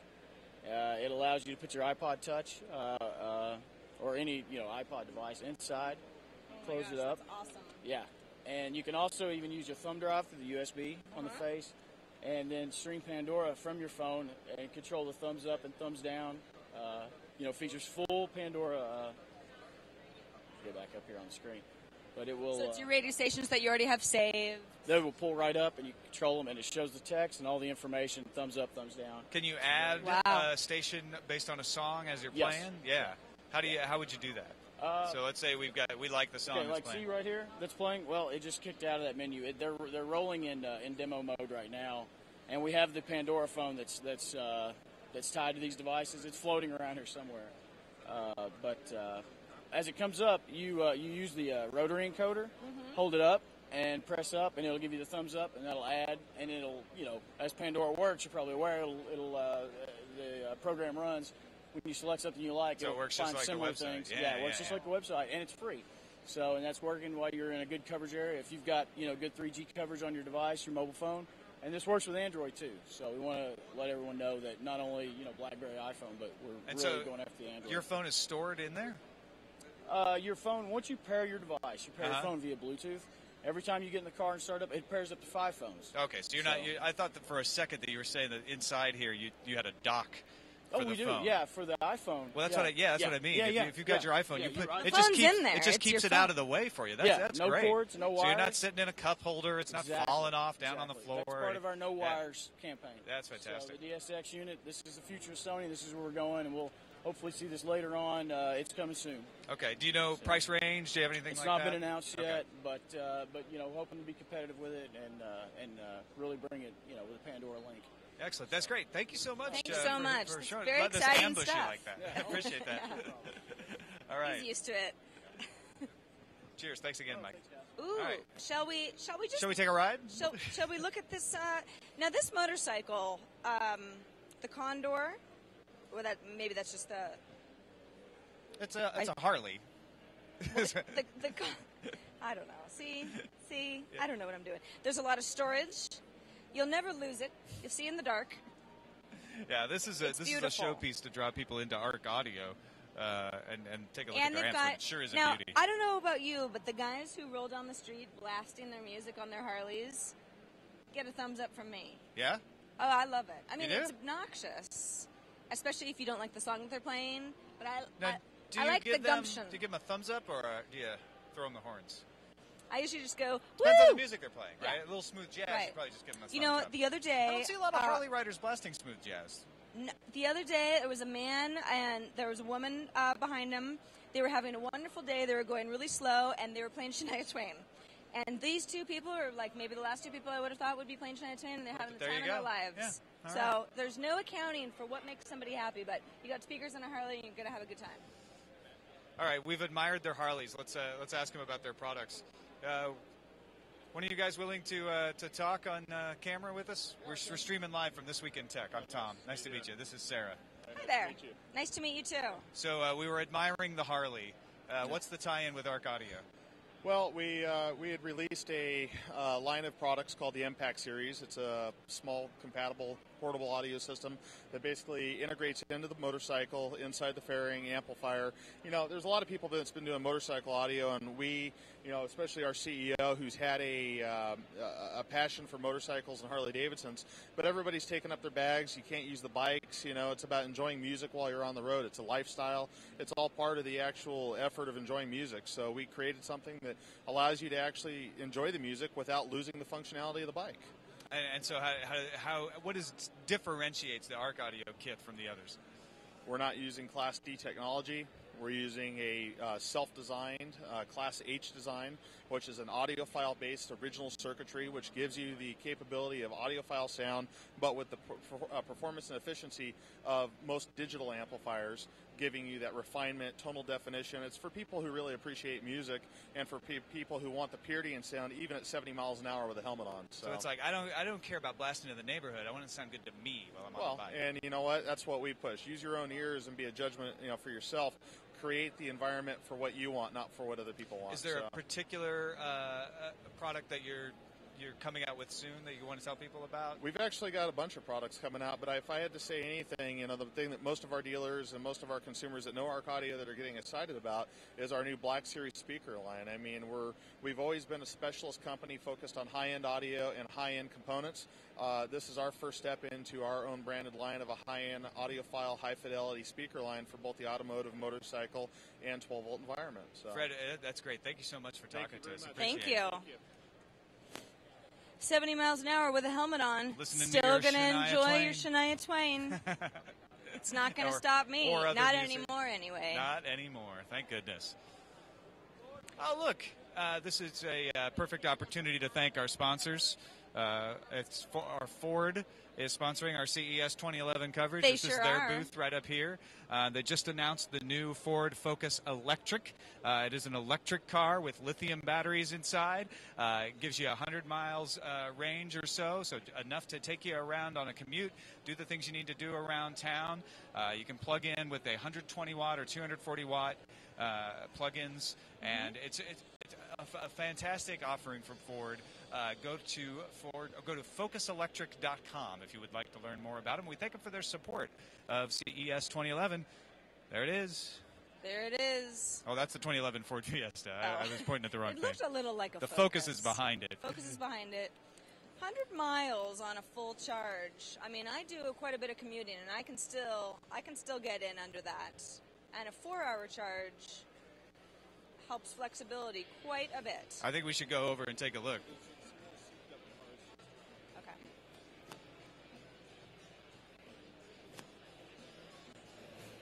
So it comes with My Ford Touch, of course, voice-activated sync, and My Ford Mobile. Hi, Luke.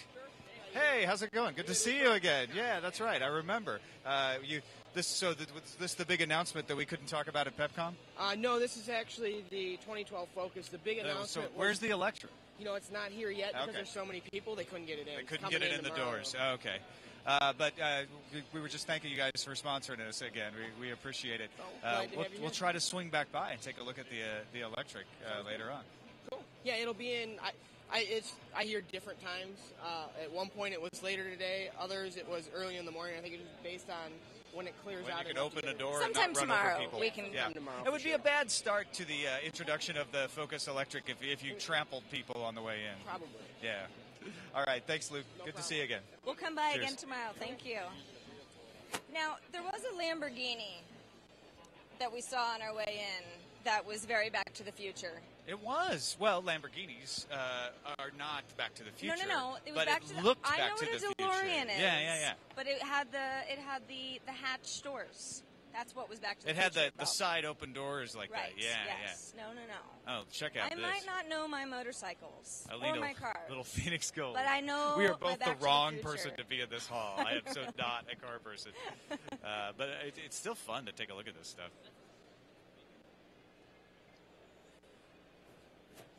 Nice red rims. Sorry about that. Modded Honda Insight.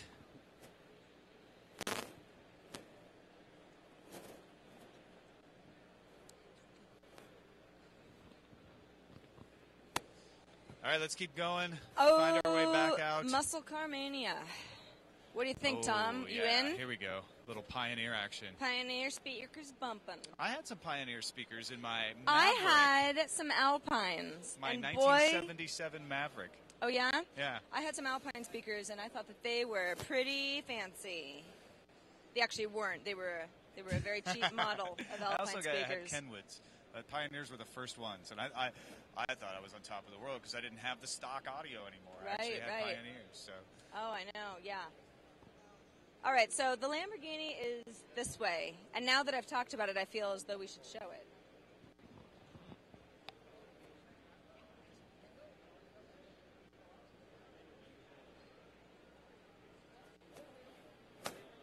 Someone's getting under the hood here.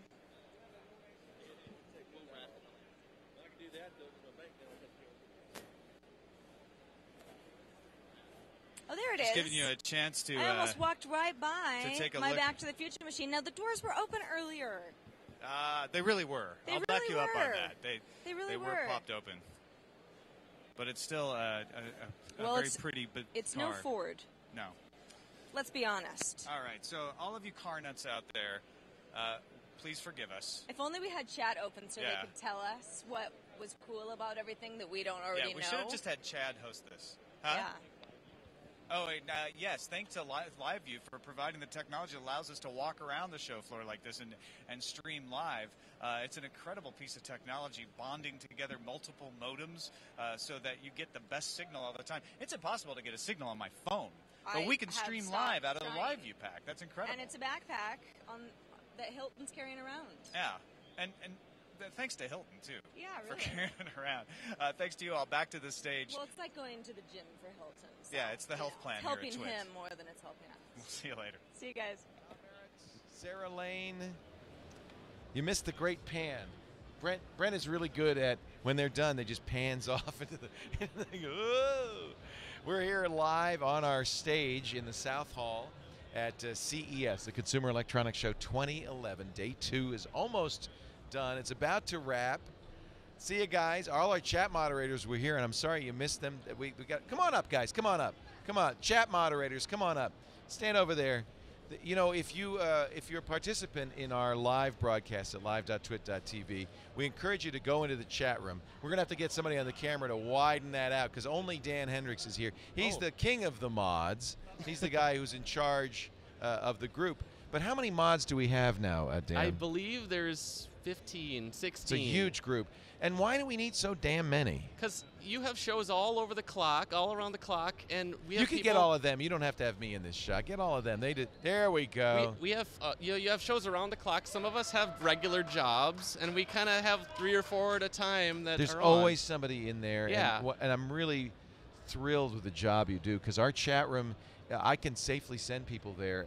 And you know, occasionally I get emails saying, those moderators, they have hair triggers, they banned me. But you know what? You get banned because you violate the rules. Yeah. You're not harsh. People come back. Your ban is not for life. I think, well, we give people multiple chances. How many times did I ban you when we first met? At least once or twice. Yeah. So I just want to point this out, So- that Dan, way back when in 1994, when I was doing a radio show on KGO in San Francisco, Dan was a regular in our chat room, or actually was in the forums. Forums and he was was the a real my pain first in the appearance. ass. And I had to kick you from the forums a couple of times. Yeah. But you know what? It worked out pretty He was well. like, change your name. That was when it was Path 2K. Yeah. I still remember that. Yep. So Dan, I cannot thank you enough. These guys all work for free to moderate. Would you introduce your other moderators? This is. What's this is Matt? aka Sly Ferret. Sly Ferret, everybody. Let's hear it. This is Jason, aka Inferno 10. Hey, Inferno 10. And Keith, who goes by Hip. Hip. There's a couple more that are. HIPP. Life's a Zoo's not here, but Zoo's not- CWBP CWBP was here. He which went is back to Can our We room. Bowl, Please? Can we bowl, I found please? out. Yeah. He loves bowling. Apparently, So- he's also a Yaley, which Yes. is interesting. Yes, and Who else was here? That's pretty much it for All right. the core group. Well, it's so nice to have you guys. I really want to say this in all sincerity. Thank you very much. I know you work hard. I know it's a thankless task. I'm glad you've become friends because that's really nice. And I consider you the most important members of the TWiT Army because that chat room is our lifeline. You know, you're in charge of my brain. Yeah. So that's an important thing. We like helping out wherever we can. Your chat room moderators, ladies Yeah. and gentlemen. Thank you so much for being here. They're all going out to a steak dinner, which and I'm Yeah. picking up the tab. So enjoy. Have a big steak. Have a ribeye. There's a 26-layer chocolate cake for dessert too. Okay, that's disgusting. 26 layers. Thanks, See Dan. you, Leo. Thanks, Matt. See you guys. Great to see you. Inferno 10, CWBP, Sly Ferret, and Dan. I know are stuttering a little bit. Do you want to?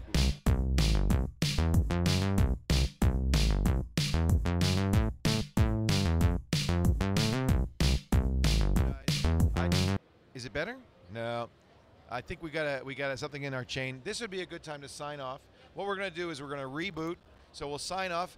John Slanina, by the way, who deserves a lot of credit, he's the Michael Collins of the operation. And let me tell you why I call him that. I don't know if you're old enough to remember 1969, when humans first walked on the moon. Neil Armstrong and Buzz Aldrin, they got to ride up in Apollo 11 and the surface of the moon and really go down in history, in the history books. But somebody had back at the capsule so that they could get back in when they were done, and that was a man named Michael Collins, who's not well remembered because he didn't walk on the moon. He never did get to the moon. But you know what? You wouldn't have guys on the moon if it weren't for Michael Collins and a lot of people like him. We wouldn't be here if it weren't for John Slanina and Frederic Louis Hale. And who else is back at the TWiT Cottage? And Alex Gumpel, our intern. Thank you guys for holding down the fort and keeping us live. We're going to send it back to you, John. John's going to put us into reruns. We will rerun all this content. And before I go, I want to remind you, I know I'm stuttering, but I want to remind you, TWiT Live Specials, twit.tv/specials. All the content will be up there, and there is a lot of it. From CES 2010, Day 2, I'm Leo Laporte. Have a great day. We'll see you tomorrow morning, bright and early, 11 a.m. Pacific for the Tech Guy. Actually, 9 a.m. We're starting at 9, aren't we? With TNT, 9 a.m.? 9:30 a.m. right here. See you then. Bye-bye. Take it away, John!